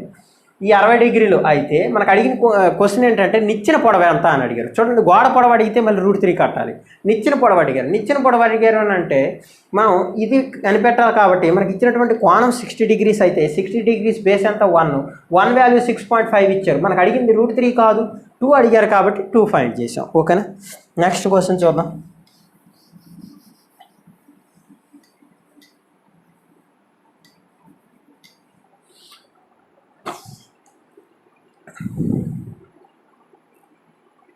నెక్స్ట్ క్వశ్చన్ చూడండి. 125 మీటర్ల ఎత్తు కలిగిన ఒక టవర్ పైభాగం నుంచి టవర్ నుండి కొంత దూరంలో గల కారు చేయి నిమ్న కోణం 45 డిగ్రీలు అయితే ఆ టవర్ నుండి కారు ఎంత దూరంలో కలదు అని క్వశ్చన్ అడిగారు. చూడండి, టవర్ పైభాగం నుంచి ఎవరో చూస్తున్నారు నిమ్న కోణంతో 45 డిగ్రీలు అంట. టవర్ పైభాగం నుంచి 125 మీటర్ల దూరంలో 125 మీటర్ల ఎత్తు కలిగిందంట టవర్. టవర్ యొక్క ఎత్తు 125 మీటర్లు. ఓకేనా, ఈ టవర్ పైభాగం నుంచి 45 డిగ్రీస్ నిమ్న కోణంతో చూస్తున్నారంటే కింద నుంచి 45 డిగ్రీస్ ఊర్ధ్వ కోణం అవుతుంది. నేను నిమ్న కోణం ఊర్ధ్వ కోణం తేడా లేదని చెప్పాను ఫస్ట్ నుంచి కూడా. ఇక్కడ నిమ్న కోణం 45 డిగ్రీస్ అయితే ఊర్ధ్వ కోణం 45 అవుతుంది. కాబట్టి 45 డిగ్రీస్ అనేది వేసేయండి డైరెక్ట్గా. ఇక్కడ ఏంటి, ఈ పై నుంచి ఒక కారును చూస్తున్నాడు. ఇక్కడ ఒక కారు ఉంది. ఓకేనా, అయితే ఇక్కడ మనకి ఏం అడిగారంటే ఈ టవర్ నుంచి కారు ఎంత దూరంలో ఉంది అని అడిగారు. అంతే కదా, టవర్ నుండి కారు ఎంత దూరంలో ఉంది అని అడిగారు. 45 డిగ్రీస్ ఇది ఎంత, ఇది 1:1 కదా. 45 వస్తే ఇది 45 అయితే ఇది 45 కాబట్టి 1:1 అవుతుంది రేషియో. కాబట్టి 1 వాల్యూ మనకి ఇచ్చారు ఎంత, 125. ఇక్కడ 1 వాల్యూ 125 ఇచ్చారు. మరి 1 వాల్యూ 125 అయితే ఇది కూడా 125. ఇంకోలా చెప్పాలంటే 45 యాంగిల్స్ సేమ్ కాబట్టి కోణాలకు ఎదురుగా ఉండే భుజాలు సమానం కాబట్టి 45కి ఎదురుగా ఉండే 125, ఈ 45కి ఎదురుగా ఉండే 125 సేమ్. కాబట్టి 125 మీటర్సే అవుతుంది ఆన్సర్. ఓకేనా, నెక్స్ట్ ప్రాబ్లం చూద్దాం. 9th ప్రాబ్లం చూడండి. 165 మీటర్ల పొడవు కలిగిన ఒక తాడుతో గాలిపటం ఎగురవేయబడింది. 165 మీటర్ల పొడవుతో కలిగినటువంటి ఒక తాడుతో గాలిపటం ఎగురబడింది. గాలిపటం సంబంధించి ప్రాబ్లమ్స్ మీకు ఎక్కువగా ఎగ్జామ్స్లో అడగడానికి ఛాన్స్ ఉన్నాయి ప్రాబ్లమ్స్ ఇవి. ఎందుకంటే మనకి లైవ్ అప్లికేషన్స్ ఇవి. చూడండి, గాలిపటంకి సంబంధించి ప్రాబ్లం ఏంటంటే 165 మీటర్ల పొడవు కలిగిన ఒక తాడుతో గాలిపటం ఎగురవేయబడింది. ఒక గాలిపటం అనేది ఇలా ఎగురవేయబడింది. 165 మీటర్స్ పొడవు కలిగినటువంటి ఒక తాడుతో ఎగురవేయబడింది. అయితే ఇక్కడ ఏమన్నారంటే అయితే అది భూతలం నుంచి 30 డిగ్రీల ఊర్ధ్వ కోణం చేసినట్లయితే భూతలం నుంచి గాలిపటం ఎంత ఎత్తులో కలదన్న. కోణం ఎంత అన్నాడంటే భూతలం నుంచి 30 డిగ్రీల కోణం కలిగి ఉందంట. భూతలం నుంచి 30 డిగ్రీల ఊర్ధ్వ కోణంలో అది ఉంది. అయితే మనకు అడిగిన క్వశ్చన్ భూతలం నుంచి ఎంత ఎత్తులో కలదు. మీకు ఒక డౌట్ రావచ్చు, భూతలం నుంచి ఎంత ఎత్తు అంటే ఇది కూడా భూతలమే, ఇది కూడా భూతలమే, ఇది భూతలమే, ఇది భూతలమే, మరి ఎక్కడి నుంచి ఈ ఎత్తు అంటే ఒక్కొక్క ఏరియా నుంచి ఒక్కొక్క ఎత్తు వచ్చేస్తుందా లేదా. కానీ అడిగిన క్వశ్చన్ భూతలం నుంచి ఎంత ఎత్తు అంటే మీనింగ్ ఏంటంటే షార్టెస్ట్ డిస్టెన్స్. సింపుల్గా చెప్పాలంటే ఎత్తు అనేది ఎప్పుడు కూడా మనం ఇలా తీసుకుంటామే తప్ప దీన్ని ఎత్తు అని చెప్పం కదా. క్రాస్గా గీసేసి ఎలా పడితే అలా గీసేసి ఎత్తు అని చెప్పం. ఎత్తు అంటే మీనింగ్ ఏంటి, నిటారుగా చూస్తాం కదా. కాబట్టి ఎత్తు అంటే ఇదే సింపుల్గా చెప్పాలంటే. ఓకేనా, కాబట్టి ఈ డిస్టెన్స్ ఎంత అని అడిగారు. భూతలం నుంచి ఈ డిస్టెన్స్ ఎంత అని మన క్వశ్చన్ అడిగారు. ఇక్కడ 30 వస్తే ఇక్కడ ఏమేం చేస్తాం, √3 వేస్తాం. నేను ఇంతకు ముందు నుంచి ఆల్రెడీ అదే చెప్తున్నాను. ఏంటండి 30 డిగ్రీస్ అంటే √3 వేసేస్తాను. అయితే ఇదేమవుతుంది 1 అవుతుంది. ఇది √3 అయితే ఇది డెఫినెట్గా 1 అవుతుంది. చూడండి, ఒక్క కోణం అనేది మనకి ఒకవైపు ఉండేది ఎప్పుడు కూడాను అయితే 1 లేదా √3 అవుతుంది. మిగిలితే ఖచ్చితంగా 1 అవుతుంది అన్నిటిలోనూ, అన్ని త్రిభుజాల్లోనూ. ఒక సైడ్ అనేది √3 అవుతుంది, ఇంకొక సైడ్ అనేది 1 అవుతుంది, లేదా ఒక సైడ్ అనేది 1 అవుతుంది, ఇంకో సైడ్ 1 అవుతుంది. మనకున్న 3 ఆప్షన్స్. ఓకే, మరి ఇటువైపుది మాత్రం మనం ఖచ్చితంగా మనం చెక్ చేసుకోవాల్సిందే. 1 √3 ఇచ్చేటప్పుడు ఇది ఏమవుతుంది, 165 మీటర్స్ అనేది ఏమవుతుంది, ఇది 2 అవుతుంది. ఎందుకు 1 √3 అనేవి ఇచ్చేటప్పుడు వేరు ఇచ్చేటప్పుడు 2 అవుతుంది, సేమ్ ఇచ్చేటప్పుడు √2 అవుతుంది. చెప్పాను కదా, సేమ్ ఇచ్చేటప్పుడు √2 అవుతుంది. కాబట్టి ఇప్పుడు ఏమవుతుంది, 2 యొక్క వాల్యూ మనకి ఇచ్చారు 165 మీటర్స్. మనకు అడిగింది ఏంటి క్వశ్చన్, ఎత్తు అడిగారు. ఎంత ఉంది 1 వాల్యూ ఎంత అని క్వశ్చన్ అడిగారు. మనకి ఇదే కదా అడిగారు, 1 వాల్యూ ఎంత అన్నారు. 2 ఎంత అవుతుంది, 2 8 16, 2 2 4, 2 5 82.5 మీటర్ల ఎత్తు కలిగి ఉంటుంది. ఎత్తులో గాలిపటం అనేది ఎగురుతూ ఉంటుంది. ఓకేనా, అర్థమైందని అనుకుంటా. నెక్స్ట్ ప్రాబ్లం చూద్దాం. చాలా ప్రాబ్లమ్స్ ఉన్నాయి, మనం స్పీడ్గా చేయాల్సిన అవసరం అయితే ఉంది. ఓకేనా, నెమ్మదిగా లెవెల్ కూడా పెరుగుతుంటుంది. నెక్స్ట్ ప్రాబ్లం చూడండి. ఒక బాలుడు తన ఇంటి నుండి 3 కిలోమీటర్ల దూరంలో ఒక గాలిపటాన్ని ఎగురవేశాడు. చూడండి, ఒక బాలుడు ఏం చేశాడంటే, ఇది ఒక బాలుడి యొక్క ఇల్లు అనుకుంటే, వాళ్ళ ఇంటి నుండి ఒక 3 కిలోమీటర్ల దూరం వెళ్ళి అక్కడ ఏం చేశాడంటే ఒక గాలిపటాన్ని ఎగరవేశాడు. ఇదే కదా గాలిపటం, ఒక గాలిపటాన్ని ఎగరవేశాడు. ఓకే, ఇంటి నుండి 3 కిలోమీటర్ దూరం వెళ్ళి ఎగరవేశాడు అనమాట. ఇంటి వద్ద గల బాలుని తండ్రికి గాలిపటం 4 కిలోమీటర్ల ఎత్తులో కనిపించును. ఇక్కడ బాలుని యొక్క తండ్రి ఉన్నాడు, ఇతనికి ఆ గాలిపటం అనేది 4 కిలోమీటర్ల ఎత్తులో కనబడుతుందంట. 4 కిలోమీటర్ల ఎత్తులో కనిపిస్తుంది. ఎందుకు? అతను వాళ్ళ ఇంటి దగ్గర ఉన్నాడు.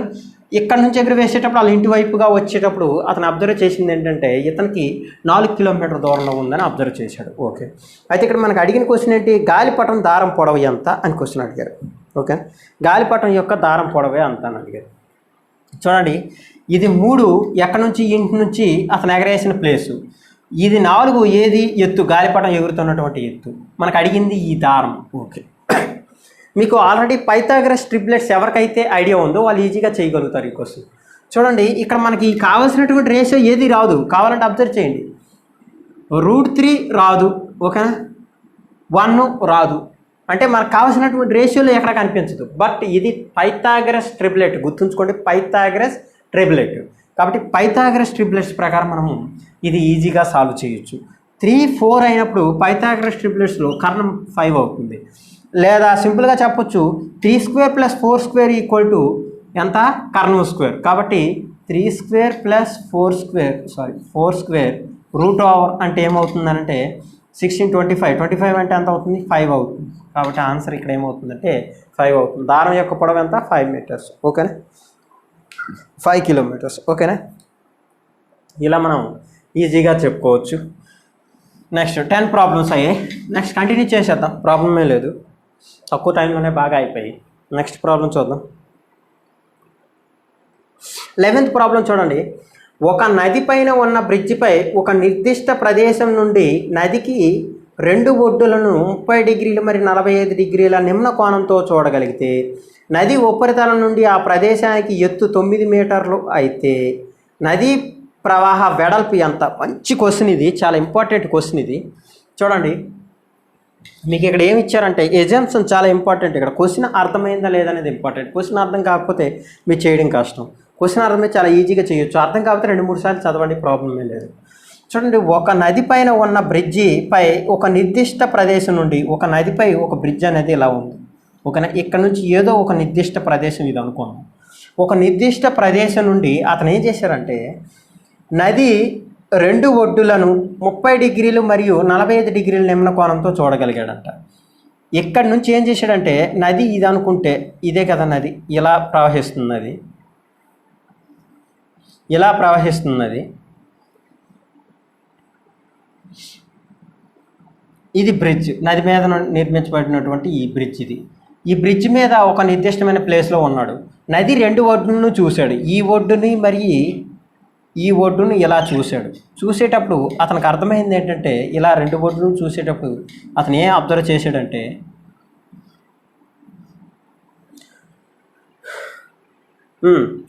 నది 2 ఒడ్డులను చూసినప్పుడు అతనికి ఒకవైపు 30 డిగ్రీస్ ఇంకొక వైపు 45 డిగ్రీస్ కోణం కనిపించింది. ఇక్కడ అతనికి 45 డిగ్రీస్, ఇక్కడ 30 డిగ్రీస్ కోణంతో అతను చూడగలిగాడు. ఈ కోణాలు నిమ్న కోణాలు. నేను చెప్పాను నిమ్న కోణాలు ఇచ్చినా కానీ మనం ఊర్ధ్వ కోణం వేసేయచ్చు, ఎందుకంటే ఇక్కడ ఇది నిమ్న కోణం అయినప్పుడు దానికి ఆల్టర్నేటివ్ డిగ్రీ అనేది ఎప్పుడు కూడా సేమ్ ఉంటుంది. కాబట్టి 45 అయింది. ఈ 30 ఇది 45 అయింది కదా. ఓకే, అయితే ఇక్కడ మనకి ఇచ్చింది ఏంటంటే నది ఉపరితలం నుండి ఆ ప్రదేశానికి ఎత్తు 9 మీటర్లు అంట. ఇది నది ఉపరితలం ఇదే కదా, నది ఉపరితలం అంటే ఇలా ప్రవహిస్తున్నటువంటి నది ఉపరితలం ఇదే కదా. ఈ ఉపరితలం నుంచి ఈ ప్రదేశానికి ఎత్తు 9 మీటర్లు అంట. అయితే మనకు అడిగినటువంటి క్వశ్చన్ ఏంటంటే నది వెడల్పు ఎంత? మంచి క్వశ్చన్ ఇది. నది వెడల్పు అంటే ఇదే కదా, ఇది అడిగారు. అంటే మీనింగ్ ఏంటి? ఇది అడిగారు మనకు క్వశ్చన్. ఓకే, ఇది అడిగారు అంటే ఇది ఫైండ్ చేయాలంటే చాలా ఈజీగా మనం ఫైండ్ చేయొచ్చు కదా. చూడండి, మీకు వీడియోలో కనిపించట్లేదని నా ఉద్దేశం, కాబట్టి కొంచెం పెద్ద డయాగ్రామ్ వేస్తాను. ఇదంతా కాన్సెప్ట్ అర్థమైతే చాలు దీనికి, ఇదంతా కూడా మరి వేయను. చూడండి, ఇలా రెండు ఒడ్డులు, నది రెండు ఒడ్లు ఇవి, ఓకేనా. నది బ్రిడ్జ్ మీద ఉన్నటువంటి ఒక నిర్దిష్ట ప్రదేశం నుంచి అతను చూస్తున్నటువంటి ప్లేస్ ఇది. ఇది 30 degrees అయితే రెండో వైపు ఒడ్డు 45 degrees అవుతుంది. ఇప్పుడు దీని యొక్క ఎత్తు 9 meters అని అన్నారు. అడిగిన క్వశ్చన్ ఏంటంటే నది యొక్క వెడల్పు అంటే ఇది అడిగారు మన క్వశ్చన్, ఓకేనా. ఇప్పుడు ఇది కావాలి అని అంటే ఇది ఇండివిజువల్గా ఫైండ్ చేయాలా లేదా? ఫైండ్ చేయాలి, ఓకే. అది ఇక్కడ మీరు అబ్జర్వ్ చేయాల్సినటువంటి విషయం ఏంటంటే ఇక్కడ మీకు బెనిఫిట్ ఏంటంటే ఇక్కడ మీకు ఏంటి బెనిఫిట్ అని అంటే ఇక్కడ 30 degrees ఉందా అని అంటే ఇది 30 degrees అయింది అని అంటే డెఫినెట్గా ఇది ఏమవుతుంది అని అంటే 60 degrees అవుతుంది. ఈ ట్రయాంగిల్కి వచ్చేపు మర్చిపోతే, ఓకేనా, ఈ ట్రయాంగిల్కి వచ్చేపు మర్చిపోతే ఇది 60 degrees అవుతుంది. అంటే 30కి ఎప్పుడు కూడా బేస్ ఏమవుతుందంటే √3 అవుతుంది. ఇది √3 అయితే డెఫినెట్గా ఇది 1 అవుతుంది, ఓకేనా, ఇది 1 అవుతుంది. మరి ఇది 45 degrees అంటే ఇది 1 అవుతుంది. డెఫినెట్గా ఇది 1 అయిందంటే ఇది కూడా 1 అవుతుంది, అవునా కాదా? ఇది 1 అయిందంటే ఇది కూడా 1 అవుతుంది. కాబట్టి ఇది 1, ఇది 1, ఇది రెండు సైడ్లు అంటే ఇక్కడ నుంచి కంపేర్ చేసిన 1, ఇక్కడ నుంచి కంపేర్ చేసిన 1. కాబట్టి దీని వాల్యూ 1 అనేది మనం అనుకుంటే రేషియోలో మనకు అడిగిన క్వశ్చన్ ఇది మొత్తం అడిగారు కాబట్టి ఇది మొత్తం అడిగారు. చూడండి ఇప్పుడు ఏంటి 1 అనేది 9 అయితే మనకు అడిగిన క్వశ్చన్ √3 + 1, √3 + 1 అనేది ఎంత అవుతుంది అనేది క్వశ్చన్. √3 + 1 అనేది ఎంత అవుతుంది అనేది క్వశ్చన్. చూడండి ఇప్పుడు ఏమవుతుంది 9 × √3 + 1 అవుతుంది. ఇదే కదా ఆన్సర్, 9 × √3 + 1 అవుతుంది. ఓకే, మీకు ఆప్షన్లో ఎలా ఇవ్వచ్చు లేదా 9√3 + 9 అని ఇవ్వచ్చు, ఎలాగైనా మీరు ఆన్సర్ అదే అవుతుంది. ఓకే, అయితే మీరు ఇక్కడ ఒక చిన్న డౌట్ మీకు రాదు, బట్ నేను ఒక చిన్న డౌట్ మీకు చెప్తాను. చూడండి ఇది 1 ఇక్కడ వచ్చింది, ఇది √3 అయింది. ఇండివిజువల్గా ఫైండ్ చేస్తే ఏమవుతుంది అని అంటే అదే వాల్యూ వస్తుంది డెఫినెట్గా. బట్ ఒకవేళ ఇక్కడ 60 ఇచ్చేస్తే అప్పుడు ఏం చేయాలి? అంతే కదా, డౌట్ అనేది డెఫినెట్గా రావాలి. ఇక్కడ 60 degrees ఇచ్చేస్తే ఇక్కడ 45 degrees ఇచ్చేస్తే అప్పుడు ఆటోమేటిక్గా ఏమవుతుంది? ఈ వాల్యూ 1 అవుతుంది. ఈ వాల్యూ ఏమవుతుంది? √3 అవుతుంది, అవునా కాదా? మరి ఇక్కడ నుంచి పోల్చుకుంటే ఇది 1, ఇది 1 అవుతుంది, ఇది 1 ఇక్కడ √3 అవుతుంది. అప్పుడు ఏం చేయాలి అంటే A:B, చూడండి A:B, B:C, A:B:C రూపంలోకి మనం తీసుకురావాలి ఈ 3 వాల్యూస్, ఓకేనా. ఓకే, అటువంటి ప్రాబ్లమ్స్ వచ్చినప్పుడు చూద్దాం. నెక్స్ట్ ప్రాబ్లం తీసుకోండి. చూడండి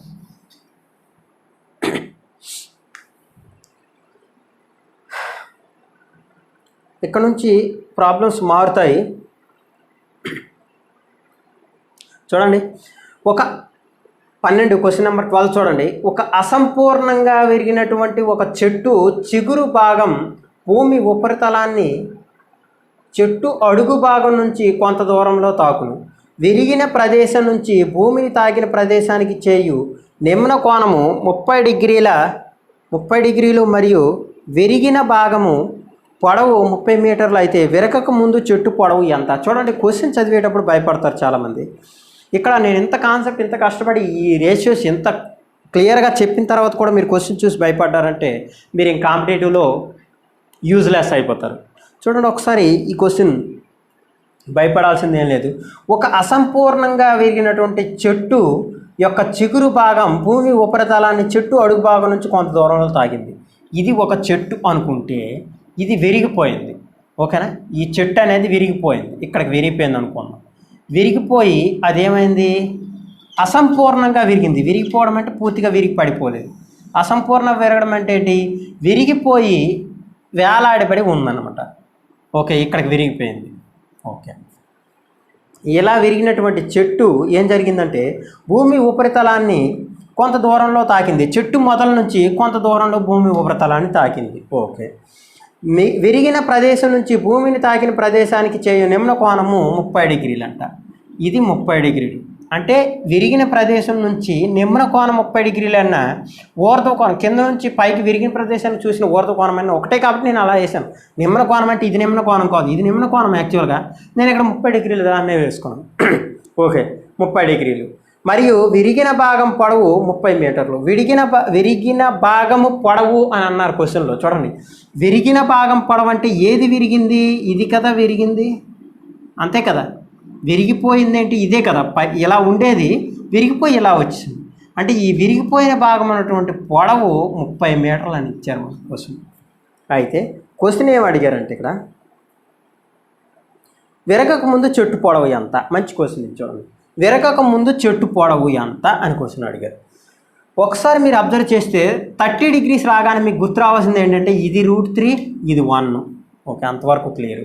మరి ఇదేమైంది, ఇది 1 √3 వేరు వేరు వాల్యూస్ వచ్చేటప్పుడు ఇదేమవుతుంది 2 అవుతుంది. కాబట్టి 2 వాల్యూ అనేది 30 మీటర్స్. అయితే మనకు కావాల్సింది విరగక ముందు చెట్టు పొడవు. చూడండి, చాలామంది తప్పు ఏం చేస్తారంటే విరిగిన తరువాత చెట్టు పొడవు అంటే ఇది అవుతుంది, ఇదే ఫైండ్ చేస్తారు. చెట్టు పొడవు అనగానే ఇదే ఫైండ్ చేస్తుంది. కానీ ఇది కాదు మనకి ఇప్పుడు అడిగిన క్వశ్చన్. విరగక ముందు చెట్టు పొడవు అడిగారు. విరగక ముందు అంటే విరిగిన తర్వాత ఇది చెట్టు, విరిగిన తర్వాత చెట్టు పొడవు ఇది. విరగక ముందంటే ఈ ఏదైతే విరిగిపోయిందో ఆ భాగం ఇలా ఉంటుంది, అంతే కదా. విరగక ముందంటే ఇది ప్లస్ ఇది రెండు ఉంటాయి చెట్లు. కాబట్టి ఇది 1, ఇది 2. కాబట్టి మనకు అడిగిన క్వశ్చన్ 1 + 2 అడిగారు. అంటే ఏంటి 3 ఎంత అని అడిగారు. 2 అనేది 30 అంటే 3 ఎంత అవుతుందంటే 90 మీటర్లు అవుతుంది. విరగక ముందు చెట్టు పొడవు ఎంత అంటే 90 మీటర్లు అవుతుంది. విరగక ముందు చెట్టు పొడవు ఎంత అవుతుంది, ఇది 1 ప్లస్ ఈ విరిగిపోయిన భాగం మొత్తం కలిపి విరగక ముందు అదే. నెక్స్ట్ ప్రాబ్లం చూద్దాం.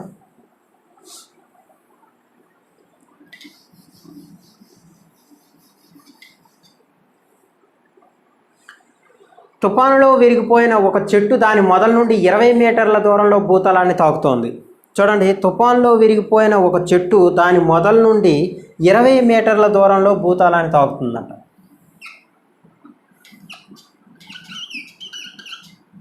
విరిగిపోయింది ఈ చెట్టు, ఇలా విరిగిపోయి భూతలం నుంచి 20 మీటర్ల దూరంలో తాగుతుంది. అంటే ఏంటి, దాని మొదల నుంచి ఓకేనా 20 మీటర్ల దూరంలో తాగుతుంది.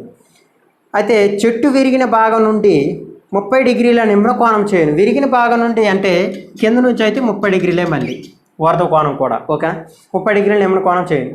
అయితే ఆ చెట్టు యొక్క పొడవు ఎంత? మళ్ళీ అదే సేమ్ క్వశ్చన్, ఆ చెట్టు యొక్క పొడవే అడిగారు మళ్ళీ. కాబట్టి ఈ చెట్టు యొక్క పొడవు ఏమవుతుంది అని అంటే ఇది కాదు చెట్టు యొక్క పొడవు, ఇది విరిగిపోయిన తర్వాత చెట్టు యొక్క పొడవు.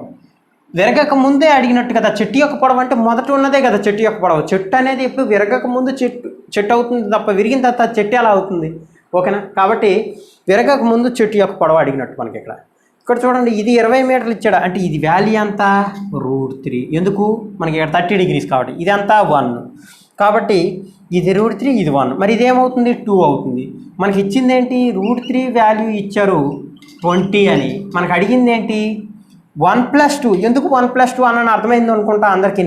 1 + 2 ఎందుకు అన్నానంటే చెట్టు యొక్క పొడవు అడిగారు. ఇది చెట్టు కాదు కదా, కంప్లీట్గా చెట్టు అంటే మీనింగ్ ఏంటి, ఇది ప్లస్ విరిగిపోయింది ఏదైతే భాగం ఉందో అది కలుపుకొని చెట్టు. యాక్చువల్గా మొత్తం చెట్టు ఇది విరిగిపోయింది కాబట్టి చెట్టు కాదు ఓకేనా.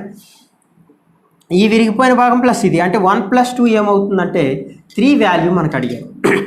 ఇక్కడ మీరు అబ్జర్వ్ చేస్తే ఎక్కువ కష్టపడిపోవాల్సిన అవసరం లేదు. √3 లా 3 అవుతుంది. √3 లా 3 అవుతుంది. √3 × 20 √3 అవుతుంది ఆన్సర్. లేదు అర్థం కాలేదన్నప్పుడు డైరెక్ట్గా వేసేయండి.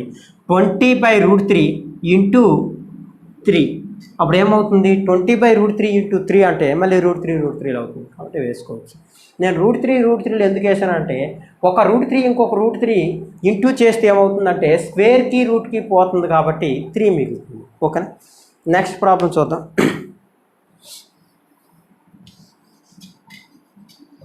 ప్రాబ్లం ఎలా ఇచ్చినా కానీ లాంగ్వేజ్ అర్థమైతే చాలా ఈజీగా ప్రాబ్లం సాల్వ్ చేయొచ్చు ఓకేనా. నెక్స్ట్ ప్రాబ్లం చూద్దాం. ఒక చెట్టు యొక్క పొడవు 15 అడుగులు, అది అసంపూర్ణంగా విరగడం వల్ల దాని మొదల నుంచి కొంత దూరంలో భూతలానికి తాగును. చూడండి, ఒక చెట్టు యొక్క పొడవు 15 అడుగులు అంట. చాలా ఇంపార్టెంట్ క్వశ్చన్ ఇది. 15 అడుగులు చెట్టు యొక్క పొడవు ఓకేనా. ఇది చెట్టు యొక్క పొడవు 15 మీటర్లు 15 అడుగులు, అది అసంపూర్ణంగా విరగడం వల్ల దాని మొదలు కొంత దూరంలో భూతలం తాకును. అయితే చెట్టు తాకిన ప్రదేశం నుండి చేయి ఊర్ధ్వ కోణం 30 డిగ్రీలు అయితే ఆ చెట్టు విరిగిపడిన భాగం పొడవు ఎంత అన్నది. ఎంత ఊర్ధ్వ కోణం ఎంత ఇచ్చారు 30 డిగ్రీస్ ఓకే. ఇప్పుడు అడిగిన క్వశ్చన్ ఏంటి అని అంటే ఆ చెట్టు విరిగిన భాగమా విరిగిపడిన భాగం పొడవు అడిగారు. ఇది అడిగారు మన క్వశ్చన్, ఓన్లీ ఇది అడిగారు. మనకి ఏమి ఇచ్చారు అని అంటే 15 ఫీట్స్ ఏంటి అది అసలు? చెట్టు యొక్క పొడవు అని అన్నారు. చెట్టు యొక్క పొడవు అంటే విరిగిన తర్వాత అని కాదు, చెట్టు అంటేనే మొదట ఉన్నది విరక్క ముందు. ఇప్పుడు ఏమైంది, ఈ చెట్టు విరిగిపోయింది, అసంపూర్ణంగా విరిగిపోయి కిందకి వేలబడి భూమిని తాకింది. ఇక్కడ నుండి చేసినటువంటి ఊర్ధ కోణం 30 డిగ్రీలు. మరి ఇది మొత్తం 15 ఫీట్స్ కదా, ఇది మొత్తం వాల్యూ అంటే మీనింగ్ ఏంటి ఒకసారి చెప్పండి. ఇప్పుడున్న దాంట్లో విరిగిపోయిన తర్వాత ఇది మొత్తం అంటే ఇది ప్లస్ ఇది, అవునా కాదా? చూడండి, ఇది ప్లస్ ఇది, అవునా కాదా? ఎందుకు? విరగక ముందు ఈ పార్టే కదా ఇది, విరగక ముందు ఈ పార్టే కదా ఇది, ఈ పార్టే విరిగిపోయి ఇక్కడికి వచ్చింది, అవునా కాదా? అంటే ఈ పార్ట్ సేమ్ కదా. అంటే మనకు అడిగిన క్వశ్చన్ ఏంటి, చెట్టు మొత్తం, చెట్టు అంటే ఏంటి, ఇది 15 ఫీట్స్ అయినప్పుడు ఆటోమేటిక్గా ఇది ప్లస్ ఇదే కదా 15 ఫీట్స్, ఓకేనా? రేషియో ప్రకారం చూస్తే ఇది √3, రేషియో ప్రకారం చూస్తే అది √3, ఇదేమవుతుంది 1, ఓకే. అయితే ఇదేంటి అవుతుంది 2, ఎందుకు? వేరు ఇచ్చాడు, 1 √3 వేరు కాబట్టి ఆటోమేటిక్గా ఇది 2 అవుతుంది. కాబట్టి 1 + 2 అనేది మనకి ఇచ్చారు, అంటే ఎంత? 1 + 2 = 3 ఇచ్చారు. 3 వాల్యూ ఎంత ఇచ్చారు మనకి? 15 అన్నారు. మనకు అడిగిన క్వశ్చన్ ఏమి అడిగారు అని అంటే విరిగిన తర్వాత చెట్టు పొడవు అంటే 2 వాల్యూ ఎంత అని అడిగారు. 2 వాల్యూ అంటే విరిగిన భాగం పొడవు అంటే ఇది అడిగారు. కాబట్టి ఏమవుతుంది, 3 అంతల 3 5ల 15 అయితే 2 5ల 10 మీటర్లు అవుతుంది దీని యొక్క ఆన్సర్, ఓకే. నెక్స్ట్ క్వశ్చన్ చూద్దాం. అర్థమైంది అనుకుంటా. ఇదంతా కూడా కాన్సెప్ట్ నెంబర్ 1 అయిపోయింది. కాన్సెప్ట్ నెంబర్ 1, కాన్సెప్ట్ నెంబర్ 1 ఏంటి అబ్జర్వ్ చేశారు కదా. కాన్సెప్ట్ నెంబర్ 1 ఏమీ లేదు, మనకి ఇచ్చినటువంటి కోణాలు వాటి యొక్క రేషియో ఆధారంగా మనం చేస్తాం. ఒకే కోణం ఇచ్చేది కాన్సెప్ట్ నెంబర్ 1 అవుతుంది, కోణాలు మారకుండా స్టాండర్డ్గా ఇచ్చేది.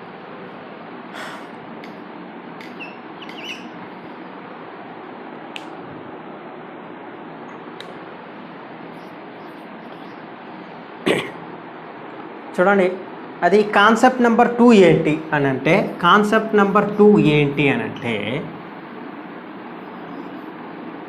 కాన్సెప్ట్ నెంబర్ 2 సేమ్ ఇలాగే ఉంటుంది, బట్ చిన్న చేంజ్ ఏంటంటే యాంగిల్స్ చేంజ్ అవుతాయి అన్నమాట. యాంగిల్స్ చేంజ్ అనే కాన్సెప్ట్ వస్తుంది. యాక్చువల్గా దీంట్లో మెయిన్ థీమ్ ఏంటంటే ఒక టవర్ లేదా ఒక గంట స్తంభం లేదా ఒక బిల్డింగ్, ఒక 4 అంతస్తుల 5 అంతస్తుల బిల్డింగ్, ఇలా ఏది తీసుకున్నా కానీ కొంత ఎత్తు కలిగినటువంటి ఒక ప్రదేశాన్ని తీసుకుంటే ఆ ప్రదేశం నుంచి పైనుంచి చూసినప్పుడు లేదా కింద నుంచి చూసినప్పుడు, పైనుంచి చూసినప్పుడు ఇక్కడ ఉన్నటువంటి ఒక వస్తువు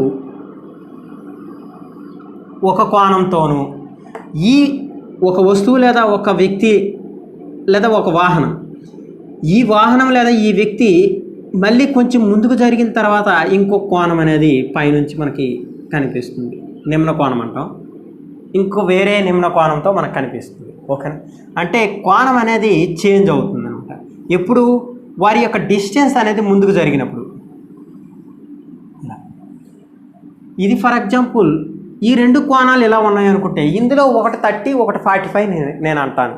అయితే ఇందులో ఏది 30 ఏది 45 అనేది మీరు చెప్పగలరా? చూడండి, ఇందులో ఇది 30యా లేకపోతే ఇది 30యా లేదా ఇది 45 ఇది 45 ఎలా చెప్తామనంటే ఇందులో ఒకటి 30 ఒకటి 45 ఎలా చెప్తామనంటే ఇప్పుడు ఇక్కడి నుంచి ఊర్ధ్వ కోణంలో చూసినటువంటి వ్యక్తి ఇలా చూసేటప్పుడు అతను ఎలా చూస్తాడు?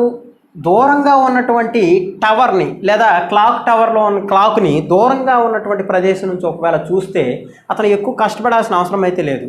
అంటే ఫర్ ఎగ్జాంపుల్ నేనే చూస్తున్నాను, ఈ ప్రదేశాన్ని చూస్తున్నాను, ఇలా ఉన్నాను నేను ఇలా చూసేటప్పుడు నేను పెద్దగా కష్టపడక్కర్లేదు, దూరంగా ఉన్నాను కాబట్టి, ఈ జస్ట్ ఇలా దూరంగా ఉన్నాను కాబట్టి. అదే నేనేం చేశానంటే దగ్గరకు వెళ్ళి చూడాలనుకుంటున్నాను, ఇలా చూడాలా లేదా అంటే ఏమవుతుంది, ఆటోమేటిక్గా యాంగిల్ అనేది దగ్గరికి వెళ్ళే కొద్దీ పెంచాల్సిన అవసరం వస్తుంది. ఎందుకు? ఊర్ధ్వ కోణం అనేది పెంచాల్సిన అవసరం వస్తుంది. అంటే ఇక్కడ ఉన్నటువంటి కోణం అంటే ఒక ప్రదేశం నుంచి, ఎత్తైన ప్రదేశం నుంచి దూరంగా ఉన్న ప్రదేశం ఒకవేళ నిమ్న కోణం చేసి చూడాలి అని అంటే తక్కువ కోణం మనం తీసుకుంటాం. ఒకవేళ దూరం అనేది తగ్గే కొద్దీ కోణం పెరుగుతుంది. అంటే ఇది 30 అయితే ఇది 45 అవుతుంది. ఈ విషయం మీకు అర్థం అవ్వాలి. ఈ విషయం కోసం ఇంత కష్టపడ్డాం. చూడండి, ఒక ఎత్తైన ప్రదేశం ఏదైతే ఉంది, ఈ ప్రదేశాన్ని చూసేటప్పుడు దూరం నుంచి చూస్తే తక్కువ కోణంతో చూడొచ్చు, దగ్గరగా వెళ్తే ఎక్కువ కోణాన్ని ఉపయోగించి చూడాలి, ఎక్కువ కోణంతో చూడాల్సిన అవసరం అయితే ఉంటుంది. కోణం అంటే మీనింగ్ ఏంటి? తిరగడం, అంతే కదా. అంటే ఎక్కువగా వంగి చూడాలన్నమాట. ఇదైతే ఏమవుతుంది, తక్కువతో చూసేస్తే సరిపోతుంది. కాబట్టి దగ్గరగా ఉండే ప్రదేశం ఎక్కువ కోణం, దూరంగా ఉండే ప్రదేశం తక్కువ కోణం అనేది కలిగి ఉంటుంది. First point. Okay, next second point విషయంకి వచ్చేసరికి దీంట్లో ఏంటి సెకండ్ పాయింట్ అని అంటే, మనకి ఇలాగా ఒక డయాగ్రామ్లో రెండు కోణాల గురించి మాట్లాడేటప్పుడు రేషియో ఎలా ఫైండ్ చేయాలి అని అంటే, ఫస్ట్ చిన్న త్రిభుజం ఏదైతే మనకి ఇచ్చినటువంటి మొత్తం త్రిభుజంలో చిన్న త్రిభుజం ఏదైతే ఉందో, లోపల త్రిభుజం, సింపుల్గా చెప్పాలంటే లోపల ఉన్నటువంటి పార్ట్ని బయటకు వదిలేసి లోపల పార్ట్ యొక్క రేషియో ఫస్ట్ ఫైండ్ చేయాలి. ఆ తర్వాత అంటే లోపల ఉన్నటువంటి కోణం ఆధారంగా ఫస్ట్ ఫైండ్ చేస్తాం. తరువాత రేషియో ఎక్కడి నుంచి ఫైండ్ చేస్తామంటే బయట ఉన్నటువంటి కోణం ఆధారంగా రేషియో ఫైండ్ చేస్తాం. ఇప్పుడు రెండింటికి అప్లికేషన్ మనకి ఇచ్చినటువంటి ప్రాబ్లమ్స్ చేయడానికి ఉపయోగపడేది. అంటే మీనింగ్ ఏంటి, మనకి ఒక వ్యక్తి పైన ఉన్నటువంటి వ్యక్తిని, ఇక్కడ ఉన్నటువంటి బైక్ మీద వెళ్తున్నటువంటి వ్యక్తి ఫస్ట్ 30 degrees కోణంతో చూశాడు. కొంత దూరం ప్రయాణం చేశాక మళ్ళీ ఆగి పైకి చూస్తే 45 degrees కోణంతో చూశాడు అని మీకు క్వశ్చన్ ఇచ్చారు. అప్పుడు ఇలాంటి సందర్భంలో మనం ఎలా తీసుకోవాలి అని అంటే, ఇక్కడ స్టార్ట్ అయ్యాడు ఫస్ట్, తర్వాత ఇక్కడికి వచ్చాడు. స్టార్ట్ అయింది ఇక్కడ నుంచి అయినప్పటికీ మనం ప్రాబ్లం ఎక్కడి నుంచి స్టార్ట్ చేయాలంటే ఈ కోణంతోనే స్టార్ట్ చేయాలి. అలా అయితేనే మనకు ప్రాబ్లం తక్కువ టైంలో ఈజీగా వస్తుంది. అంటే మనకేంటి 45 degrees ఆధారంగా ఫస్ట్ ప్రాబ్లం సాల్వ్ చేస్తాం. సాల్వ్ చేయడం అంటే రేషియో ఫైండ్ చేస్తాం. తర్వాత 30 degrees ఆధారంగా రేషియో అనేది ఫైండ్ చేస్తాం. ఓకేనా? ఎలా మనం ఇటువంటి ప్రాబ్లమ్స్ని సాల్వ్ చేయొచ్చు. అయితే దీని మీద ప్రాబ్లమ్స్ చూస్తే ఒక ప్రాబ్లం చూపించి నేను కాన్సెప్ట్ మొత్తం చెప్పేస్తాను. చూడండి, కాన్సెప్ట్ 2లో ఫస్ట్ ప్రాబ్లం ఏంటంటే, ఒక గంట స్తంభం వైపు నడక ప్రారంభించిన వ్యక్తి గంట స్తంభం పైభాగాన్ని 30 degrees ఊర్ధ్వకోణంతో చూశాడు. చూడండి, గంట స్తంభం ఇది అనుకుంటే ఇది క్లాక్ టవర్, ఇది ఒక క్లాక్ టవర్ అనుకుంటే, ఒక గంట స్తంభం వైపు నడక ప్రారంభించిన ఒక వ్యక్తి గంట స్తంభం పైభాగాన్ని 30 degrees ఊర్ధ్వకోణంతో చూశాడు. పైభాగాన్ని ఫస్ట్ ఏం చేశాడు, ఇక్కడ నుంచి స్టార్ట్ అయిన వ్యక్తి 30 degrees కోణంతో ఫస్ట్ చూశాడు. తర్వాత ఏం చేశాడంటే ఆ వ్యక్తి, అతను 120 మీటర్ల దూరం ప్రయాణం చేసిన తర్వాత, అంటే ఇక్కడ నుంచి ఇక్కడికి డిస్టెన్స్ ఎంత అంటే 120 మీటర్లు, అంటే ఇక్కడ వరకు ప్రయాణం చేశాడు. 120 మీటర్లు ఇక్కడ వరకు ప్రయాణం చేసిన తర్వాత ఇప్పుడు మళ్ళీ ఏం చేశాడంటే 45 degrees ఊర్ధ్వకోణంతో చూడగలిగాడు. అంటే ఇక్కడ నుంచి అతని యొక్క కోణం ఎంత అయిందంటే 45 degrees కోణంతో మళ్ళీ చూడగలిగాడు. అంటే ఇక్కడ నుంచి అతను చూడడం వల్ల అతనికి ఎంత కోణం కనిపించింది, 45 degrees కోణం కనిపించింది. అయితే ఇప్పుడు మనకు అడిగిన క్వశ్చన్ ఏంటి అని అంటే, గంట స్తంభం ఎత్తు ఎంత అని క్వశ్చన్ అడిగారు. ఈ ఎత్తు ఎంత అని అడిగారు. చూడండి, సింపుల్ కాన్సెప్ట్ ఇది, బట్ మనకి ఏదో పెద్ద కష్టమని అనిపిస్తుంది. ఇక్కడ ఏమి ఉండదు. నేనేం చెప్పాను ఇక్కడ కాన్సెప్ట్లో ఫస్ట్ పాయింట్ ఏం చెప్పాను, నేను కోణాలు అనేవి రెండు ఉండేటప్పుడు లోపల కోణము ఖచ్చితంగా పెద్దది ఉంటుంది అన్నాను, పెద్దదే వచ్చింది. ఓకేనా? నెక్స్ట్ ఇంకొక పాయింట్ ఏం చెప్పాను, సెకండ్ పాయింట్ ఏం చెప్పాను అంటే, లోపల ఉన్నటువంటి కోణాన్ని ఆధారంగా ఫస్ట్ రేషియో ఫైండ్ చేస్తాం, తర్వాత సెకండ్ దానికి అప్లై చేస్తాం. అంటే ఏంటి, ఫస్ట్ ఈ ట్రయాంగిల్ తీసుకుంటే ఇది 45 అయితే ఇదేమవుతుంది, 1 అవుతుంది. అవునా కాదా? మరి ఇదేమవుతుంది, 1 అవుతుంది. ఓకే, ఇది 45 అయితే ఇది 1 అయింది. అయితే మరి ఇప్పుడు దాన్ని పక్కన పెట్టండి కొద్దిసేపు. ఇప్పుడు ఈ మొత్తం ట్రయాంగిల్ తీసుకుంటే ఇప్పుడు ఇది ఏంటిది, 30 అంటే ఇదేమైంది, √3 అయింది. అవునా కాదా? 30 అంటే ఇది √3 అయింది. అంటే మొత్తం √3 లేకపోతే ఇదే √3? మొత్తం √3. ఎందుకు మనం తీసుకున్న ట్రయాంగిల్ మొత్తం ట్రయాంగిల్ తీసుకోవాలి. ఎందుకు, దీనికి ఎత్తు కావాలి. ఎత్తు ఇక్కడ ఉంది, రెండింటికి కామన్గా ఉంది ఎత్తు. అవునా కాదా? రెండింటికి కామన్గా ఎత్తు ఉంది. మరి అలాంటప్పుడు ఆటోమేటిక్గా మనం ఈ ట్రయాంగిల్ ఒకసారి తీసుకున్నాం, లోపలిది ఫస్ట్ తీసుకోవాలి. ఓకేనా? తర్వాత తీసుకుంది మొత్తం ట్రయాంగిల్ తీసుకున్నాం. ఇప్పుడు మొత్తం ట్రయాంగిల్లో √3 అంటే మీనింగ్ ఏంటంటే 30 degrees బేస్ √3 అన్న, అంటే ఇది మొత్తము కూడా √3. అంటే ఏంటి, √3 వాల్యూ ఎంత అంటే ఇది మొత్తము కూడా √3. అయితే మీకు ఇక్కడ ఒక విషయం అర్థం అవ్వాలి. ఏంటంటే 45 వచ్చినా 1, నెక్స్ట్ 30 degrees వచ్చినా 1 ఈ వాల్యూ. అవునా కాదా? ఎందుకు, 30 degrees ఇక్కడ వచ్చినప్పుడు ఇది ఆటోమేటిక్గా √3 అవుతుంది కాబట్టి ఇది 1 అవుతుంది. 45 వచ్చినప్పుడు ఇది ఆటోమేటిక్గా 1 అవుతుంది కాబట్టి ఇక్కడ కూడా 1 అవుతుంది. అంటే ఇది రెండు సార్లు కూడా 1 వచ్చింది, అంటే సేమ్ వచ్చింది కాబట్టి ఈ వాల్యూస్ని మనం డైరెక్ట్గా మనం ఫైండ్ చేయొచ్చు. అయితే చూడండి, మొత్తం √3 అయినప్పుడు ఇది 1 అయినప్పుడు ఇది ఏమవుతుంది చెప్పండి నాకు. చూడండి, ఇది మొత్తం √3, ఇది 1 అయినప్పుడు ఇది ఏమవుతుందంటే మొత్తంలోంచి ఈ 1 తీసేస్తే ఇది వస్తుందా రాదా? అంటే ఏమవుతుంది, ఈ వాల్యూ కావాలంటే √3 - 1 అవుతుందా అవ్వదా? ఈ వాల్యూ కావాలంటే ఏమవుతుంది, √3 - 1 అవుతుందా అవ్వదా? ఈ ప్రదేశం నుంచి ఈ ప్రదేశంకి ఉన్నటువంటి పొడవు √3 - 1. ఎందుకు, మొత్తం √3లోంచి ఈ 1 తీసేస్తే ఇది వస్తుంది, అంతే √3 - 1 అవుతుంది. మనకి ఇప్పుడు ఇచ్చినటువంటి క్వశ్చన్లో √3 - 1 వాల్యూ ఇచ్చారు 120. మనకు అడిగింది ఏంటి అని అంటే ఎత్తు అడిగారు, అంటే 1 వాల్యూ ఎంత అని క్వశ్చన్ అడిగారు. మీరు చూడండి, పొరపాటున మీరు చేసేటటువంటి మిస్టేక్, నేను స్టార్టింగ్లోనే చెప్పిన ఒక మాట, రేషియో వాల్యూయే. 120 మీటర్స్ అంటే ఇది మీటర్స్, ఈ యూనిట్ వేరే, ఇది రేషియో. అంతేగాని మీరు √3 - 1 ఉందంటే ఈ 1 ఇటువైపు తీసుకొచ్చిస్తే √3 = 121 అని వేస్తారు చాలామంది. అలా వేయకూడదు, ఎందుకంటే రేషియోయే, వాల్యూయే, ఇది రేషియో మాత్రమే, ఓకేనా. బట్ 1 వాల్యూ ఎంత అని అడిగారు, అప్పుడు ఏమవుతుంది, 120 డివైడెడ్ బై √3 - 1 అవుతుంది. 120 డివైడెడ్ బై √3 - 1 అవుతుంది దీని యొక్క వాల్యూ.